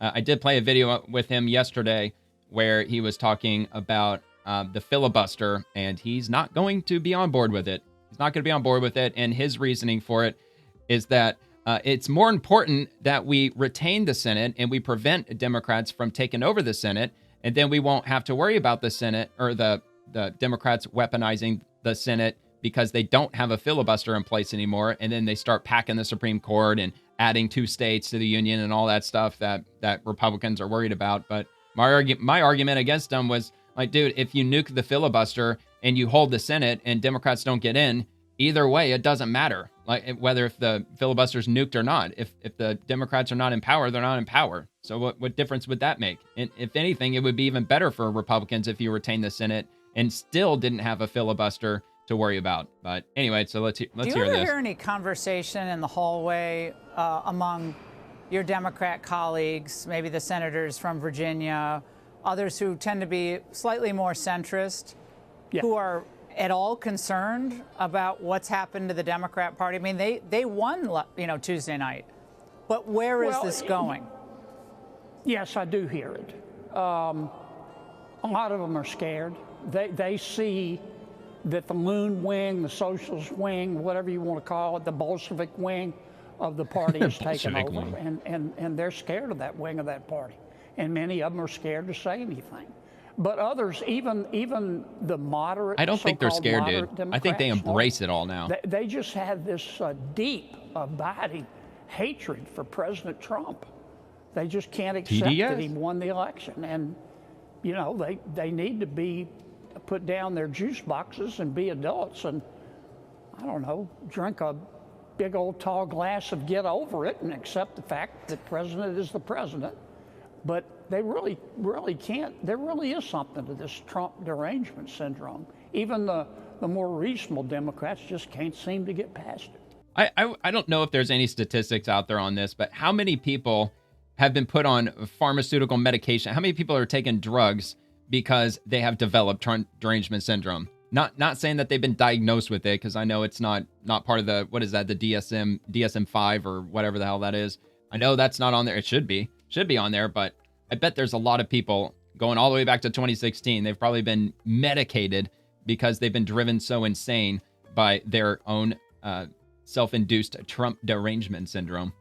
So Rep. Riley M. Moore, do not test President Trump's resolve. He is serious about ending the ongoing slaughter of Christians in Nigeria.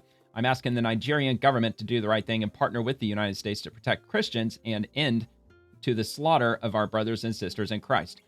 More on my interview with Kayleigh McEnany on Fox News. Let's take a look at this. On this note, New York Times putting up U.S. military draws up Nigeria plans with limited options to quell violence. Their subtitle is American forces are unlikely to be able to end a decades-long insurgency. It's about the plans being drawn up at the Pentagon. I wouldn't ask you to reveal those, but I do want to ask, I wouldn't bet against President Trump. He's solved 6 out of 7 conflicts in the world. I wouldn't bet against him solving this one. No, I would not, Kayleigh, at all. And I have said this multiple times. Do not test this president's resolve. He is very serious about this.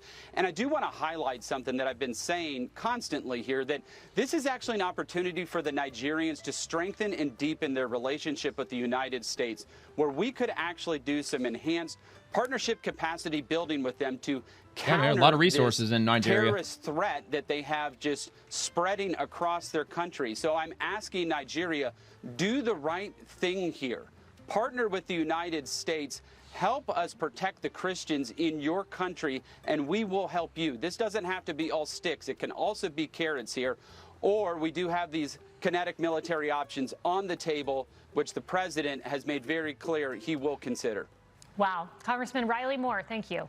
Yeah, just the other day, Trump designated Nigeria as a country of particular concern, which is an official designation. And he directed the Secretary of War, Pete Hegseth, to ready the Pentagon because something might be happening with regard to Nigeria. Not sure if it's going to be boots on the ground, but it sure sounds like it. All right, Thomas Massie. More history on the pipe bomb investigation, now in its 5th year without any updates from the FBI. 2023 FBI Assistant Director in charge of Washington, D.C. field office told me in a transcribed interview FBI couldn't track the bomber because relevant cell data was corrupted. And this is back in 2023, this post. Let me see, where is it? Yeah, June 15th of 2023. And he says, unbelievable. Former FBI in charge of January 6th investigation tells me phone data that could have been used to identify the person who placed pipe bombs on January 5th was corrupted. Thank you, Darren J. Beatty, former White House official. Okay, former White House official whose groundbreaking reporting and help was used to formulate my questions. Congressman, I got to turn now to January 6th because we still have no idea who placed that pipe bombs near the DNC and RNC headquarters the night before. And today you sent a letter to the FBI director, Wray. Well, what's in that letter and what do you expect to hear from him at this point? Well, Jim Jordan and I had a chance to interview the guy who was in charge of the D.C. field office, who was in charge of finding out who this pipe bomber was. And it turns out we're 900 days later. They don't have a suspect. And I think one of the biggest things that I learned in this interview with him was that the phone data was corrupted. Actor, maybe? I asked him, I said, so, we saw on the video the suspect the night before who you think planted the bomb. We saw them use a phone a few times. How did you use the phone data? And he said, basically, well, you're not going to believe this. He even used the word conspiracy theory. He didn't want to tell us because he thought it would fuel more conspiracy theories, that they went to the phone providers and the data was corrupted. This is like Epstein's camera was not working right. Obviously, it's during right? COVID. Everybody wearing their freaking mask. Now, we have the ability, as we saw in January 6th, when they were looking over people's bank records, geo-fencing them, tracking them with their cell phone tracking technology, and no suspects. So it's all because that technology was not working properly. And we have cameras in every inch of Capitol Hill, every single inch. That is what he claims. The geofence data was corrupted. Oh, how convenient. Okay, the other question that I asked him was, could these bombs have gone off? I asked him to explain to me how a 1-hour kitchen timer can set a bomb off 17 hours later. And he admitted for the first time, and this contradicts what he said in the media before, that it couldn't. And then the other thing that I asked him was, given all these coincidences, wouldn't the people who discovered the bombs be suspects? Since the bombs were basically inert, and then they were found within 20 minutes of the first breach of the Capitol, both bombs. He said, that's investigation 101. Yes, both of those people would be suspects. I said, who found the second bomb? He said, I don't know. I said, do you have any video? He doesn't know. We've got video at the Capitol that I've reviewed. I think we've got video of who found the second bomb, and we're going to be back to the FBI and say, why didn't you follow up with this person? I mean, we can hit the home plate at Yankee Stadium from outer space, but we can't find the one guy. Okay. Congressman, thank you for staying on this. Thanks for being here tonight. Yeah, I honestly don't remember this happening. I really honestly don't. It probably drowned out by everything else that was happening surrounding January 6th back then. But he's still on top of it, still trying to figure out, or trying to get to the bottom of it, I should say. So that was posted about 8 hours ago. Yeah, heading into the 5th year, still nothing. Rep. Pramila Jayapal again. Republicans cannot be trusted. Any deal to end the shutdown must include an extension of ACA tax credits that will stop healthcare costs from rising for millions of Americans next year. No, it won't. No, it won't. It's still going to increase no matter what. It's just the individuals who are getting the tax credits, they're not going to have to pay an extremely high amount. It's just going to be all the taxpayers collectively that are going to have to pay an increasing high amount of healthcare costs. That's what it's going to boil down to. Not concepts of a plan, not a promise, a law to save healthcare. So, in other words, just saddle up our grandchildren with just even more debt, just more and more debt, They made because we don't give a shit. Authorizations, and then they passed rescissions packages, taking back the money that they had just authorized. So trust is zero here, Wolf. I mean, that's the sad truth of it. So basically, you don't believe in what the Republicans are promising. No, because they could have no, she's got Trump-Granger's syndrome. But she's never going to believe they anything. chose to slash Medicaid. They chose to not extend the Affordable Care Act premiums. Everybody knew that these were expiring. The slashing of Medicaid's fraud, waste, and abuse. They discovered billions and billions of dollars worth of fraud, and they were able to strip that away from Medicaid because we're not going to fraudulently give money out to people in the form of billions of dollars, or companies or people who are on Medicaid who shouldn't be on it, or thousands of people who were getting Medicaid who have been dead for years.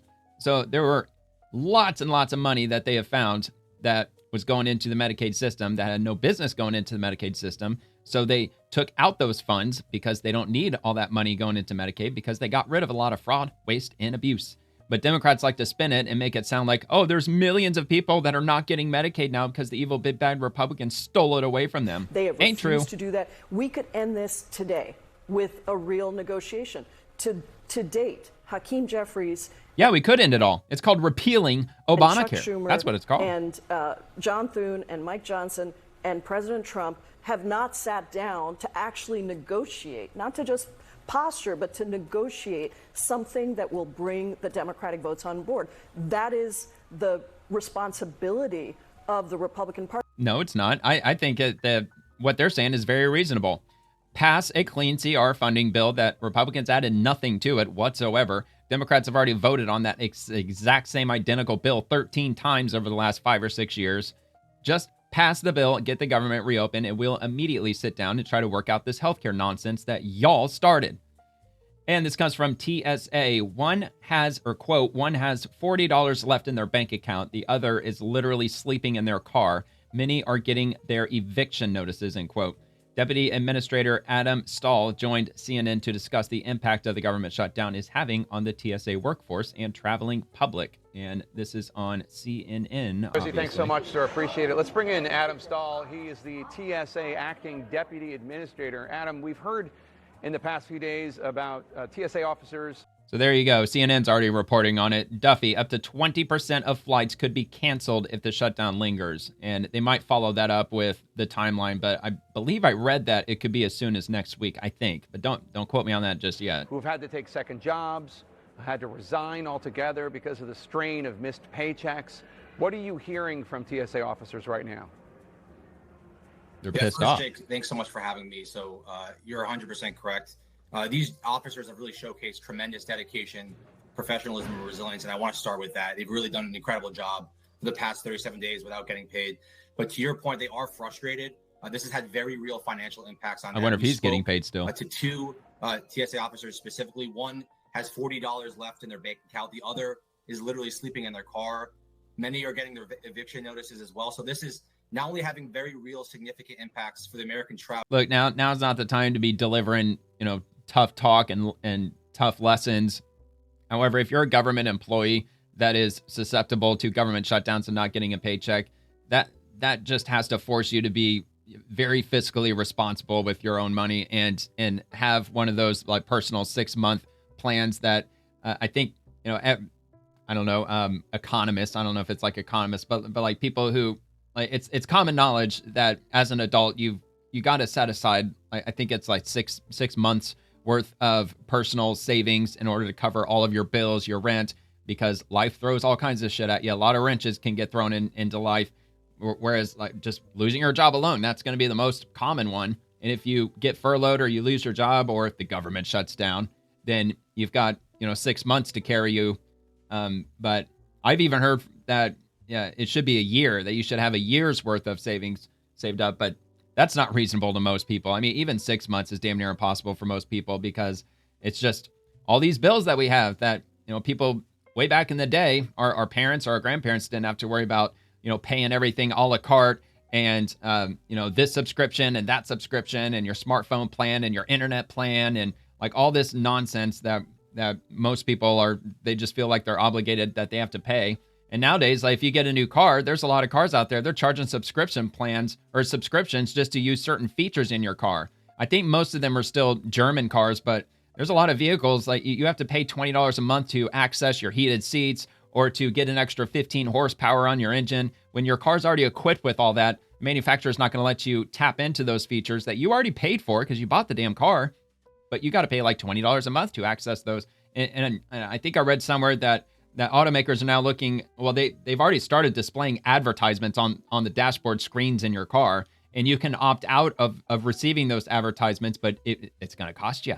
It's like $15 or $20 a month that you have to pay. So all of this stuff that we have to pay monthly for, plus the hyper consumerism that we're in right now with like everything's convenient. Amazon could get anything to your door within a day. Plus there's like DoorDash and Uber Eats. And then they've got like buy now, pay later with Klarna and Afterpay. And it's just like all of these like crazy obligations that everybody's put themselves in. It makes it almost impossible to be able to save up 6 months that could carry you if something like a government shutdown, if you work in the government, were to happen. Also very real significant impacts, financially acute impacts for our TSA officers around the country. How long will it take the TSA to get back up and running at full capacity once the government is reopened? Yeah, so we're really focused on operational continuity, and so we're taking this, of course, day by day. But we're confident, once hopefully this ends imminently, that we can get back to normal order. But it may take some time. But we're focused again on operational continuity, focused on the mission of ensuring the safety and the security of our skies every single day. What do you say to travelers who might be fearful that staffing issues could potentially cause safety and security problems?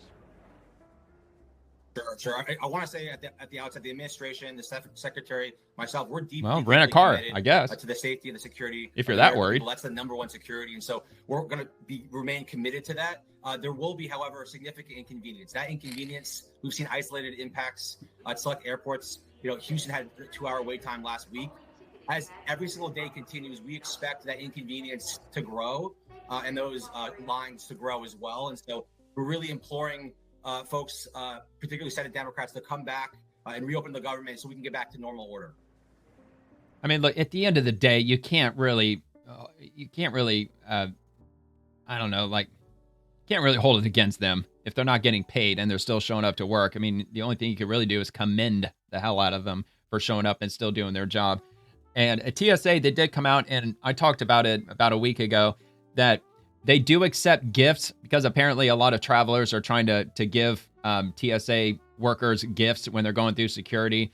And I did go over, it was a short list of what they do accept, but you can't give a gift to just an individual TSA agent. You have to give it to like the manager on duty or whatever. And then because they have to equally distribute it amongst the other workers. But they are accepting gifts. You just can't give them a prepaid Visa, can't give them cash, like the obvious things, can't give them alcohol and things like that. But they do accept gifts though.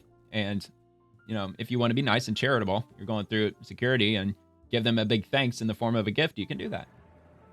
Yeah, so Minority Leader, Democratic Leader Chuck Schumer put an offer on the table that if Republicans agree to extend the Obamacare subsidies for 1 year, they're about to expire at the end of this year. For 1 year, Democrats will vote to reopen the government. John Thune called it a non-starter. It is a non-starter. It's only it's gonna back us up into this exact same situation a year from now. They're gonna shut down the government. We're gonna be right back to where we started, and then they're just gonna offer that fake, burnt up, broken olive branch to say, oh, we'll extend it by 1 more year. So basically, just trying to kick the can just a little bit further down the road, just to try to whittle down Trump's presidency until he's finally out of here, and then they can go on about their business. What do you make of the politics at play here? I think that's what they're trying to do. They're just trying to stonewall Trump's administration. On transportation security and keeping our skies safe. But that should be done, frankly, and that's the position of the White House, of course. That should be done during, not in spite of, the government and normal congressional order. And so we're going to focus absolutely on the safety and the security of our skies, protecting our people as well and American travelers. And that should be the focus for everyone, getting back to normal order and really ensuring the safety and the security of our skies. Frankly, our TSA officers shouldn't be a political pawn.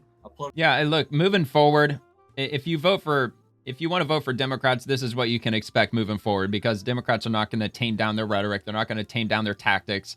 So if you continue voting for Democrats, you can expect more of this in the future. If they're not getting something that they think that they want, they're just going to shut down the government, and they're just going to hold it shut down until they finally get everything that they want. Bargaining chip, and that's what we're really focused on again every single day. They're feeling the effects of this financially. This is about to be the new They're normal. Also human beings like you and I. At least I believe so. Unless Democrats get unchecked power forever. And we really are calling for Congress, Senate Democrats to really get back to normal order.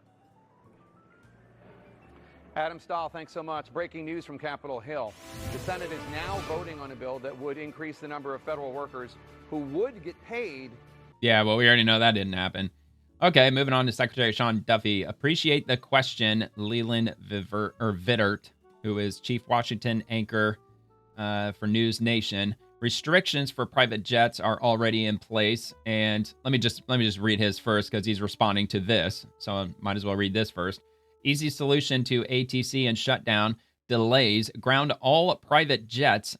Takes same work for ATC for each PJ as a Southwest Air, American Air, Delta United, plus the donor class will pressure senators. Yeah, that is a good point. They would pressure senators if this starts directly affecting the elitists. But anyway, so he says restrictions for private jets are already in place. We've reduced their volume at high traffic airports, instead having private jets utilize smaller airports or airfields so busy controllers can focus on commercial aviation. That's only fair. Jets used for medical transports, emergencies, and law enforcement will be prioritized. I'm appealing to all Americans to please call Democrat members of Congress who just voted to keep their paychecks coming during the shutdown while our air traffic controllers are not getting paid. Many controllers are stressed and taking second jobs to pay their bills. Stop playing games with air travel. It's too important. Open up the government. Thank you for your attention to this matter. Taking a page out of Trump's book. Okay. Okay. So here, actually got a video clip here, so I'll play this. Or no, it's not a video clip. It's just a GIF. Yeah, it's showing just an animation of just all the flights in the country. All right. Heading to Rep. Melanie Stansbury. For more than a decade, New Mexicans have fought to make universal child care a reality, and now it's finally happening. So, yeah, if you live in New Mexico and you want to toss your children into government daycare, which, yeah, that sounds like a wonderful idea. Every family in New Mexico now has access to universal childcare for free. This is what investing in our kids and our future looks like. And I could not be more proud to be a New Mexican. Here we go. Yeah, well, it's universal important to childcare. understand that New Mexico's early childcare program There's no way I would do actually that. is more than a decade in the making. In order to actually create the fund that would make it possible for this program to exist, we started more than a decade ago trying to get a resolution passed through our state legislature that would allow New Mexico's permanent fund to be invested in early childhood care. We passed that resolution several years ago. It then went to a ballot measure.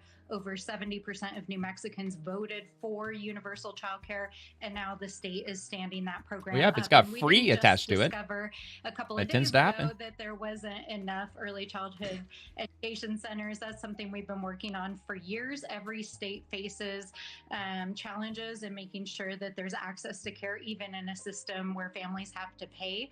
But New Mexico is helping to bridge the gap through my congressional funding. We've helped to fund 4 early childhood education centers in 2 tribal communities and 2 rural communities. We're working across the state to help create new child care programs. And all of this will be supported through a mix of federal funding, state funding, and essentially every single family in New Mexico who wants to put their kid in pre-K or early childhood education care gets to do so for free, and they will save $12,000 a year. Yeah, and this is why family is so important. If you have a sizable family and you've got a family member who's fortunate enough to not have to work, that they live in a one-income household, you know, you could pay them, or you could have your family take care of your kids. Or, I mean, like what I did when my daughter was a baby, I worked 3rd shift full time, and then my wife worked 1st shift, and very difficult. I only averaged like 3 hours of sleep for like 2 straight years, but I got it done. You know, I got through it. At least for a couple of years, until we were able to adjust our schedules a little better. But I mean, you don't have to just throw them into government daycare, although it's there. I know, like, there's a lot of people, they don't have a choice. They just, you just got to do what you have to do. And childcare, childcare that you have to pay out of pocket, it's expensive today. It is absolutely crazy. I mean, when my daughter was 3 months old, it was $600. I think it was a month. Yeah, it was like $600 a month when she was 3 months old. And that was like back in the mid 2000s. So I can only imagine how expensive it was. That was expensive back then. I think I actually asked, let me just double check. I think I asked, like, where were they getting that money from? No, I think I must have Googled it. But anyway, New Mexico, they're getting that money from natural, like they tax natural resources like natural gas or something like that. Like they receive hundreds of millions of dollars through those programs or something like that. But here, I'll get to the bottom of it. It's the weekend. Why not? Let's see where.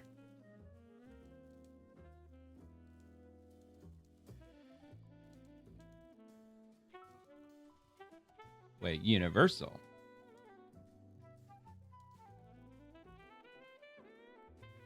And may go to AI mode. Okay, maybe not. Here we go. New Mexico's universal child care is funded primarily by interest from the state's Early Childhood Education and Care Fund, which is built from surplus oil and gas revenues. A portion of this fund is also supplemented by investment earnings from the Land Grant Permanent Fund following a constitutional amendment approved by voters. Surplus oil and gas revenues is the main source for the dedicated Early Childhood Education and Care Fund, which was established in 2020. So does that mean that gas is a lot more expensive in New Mexico? It sounds like it. Interest from the Early Childhood Education and Care Fund. The fund has grown to around $10 billion, and its earnings provide a large portion of the annual funding for Universal Child Care Program, and so on. So that's where they're getting it from. Let's see. New Mexico Child Care. I think it's like 500 million. I think that's the number they gave, but maybe not.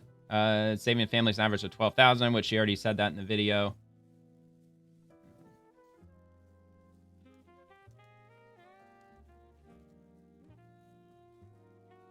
$600 million. I was close. Universal Child Care Program is estimated to cost $600 million annually to be funded through interest from the state's Early Childhood Education and Care Fund. So they're saying, what was it, $12,000? What is that, per child or per family? $12,000 per child, dude. That is so freaking expensive. Why does childcare have to be that expensive, man? $600 million divided by... So 50,000 children. Okay, so for the whole state of New Mexico, it takes care of 50,000 children. Sounds like kind of a low number if that's how many children there are in the entire state of New Mexico who would benefit from that. But maybe it's not, because a lot of people, like, they would take my stance and they would figure out any other possible way to have their children taken care of aside from government-funded health or child care.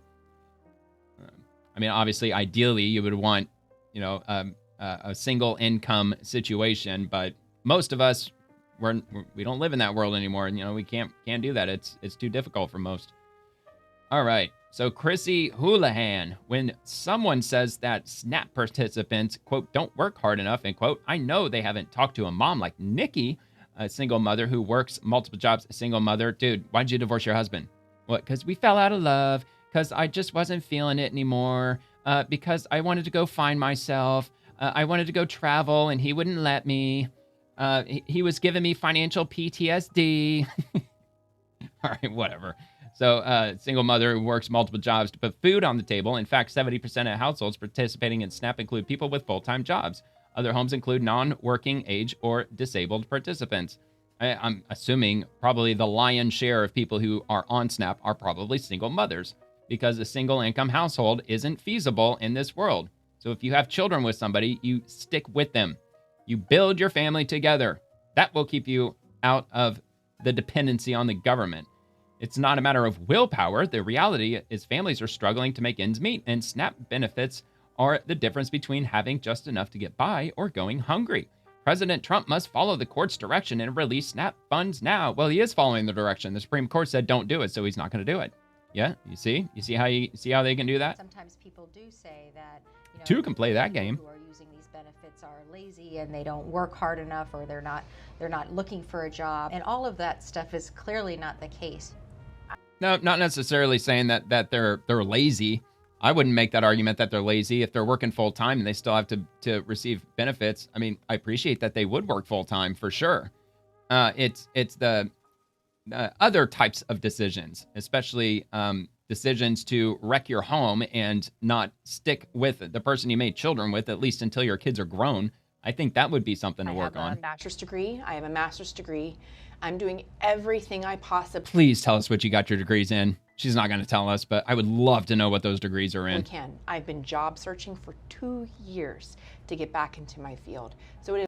That's ridiculous. Well, because you got a degree in a field that is extremely oversaturated. There's probably like 20,000 job positions in that field, and these universities are just cranking out probably thousands of students per university for that exact same field that only has about 20,000 people working in it, but they've got like 600,000 people that are looking for a job in that field. It's ridiculous. Absolutely ridiculous. It's not a matter of me not having. This is why you have to research what it is you want to do when you get out of college, so you don't find yourself in her situation.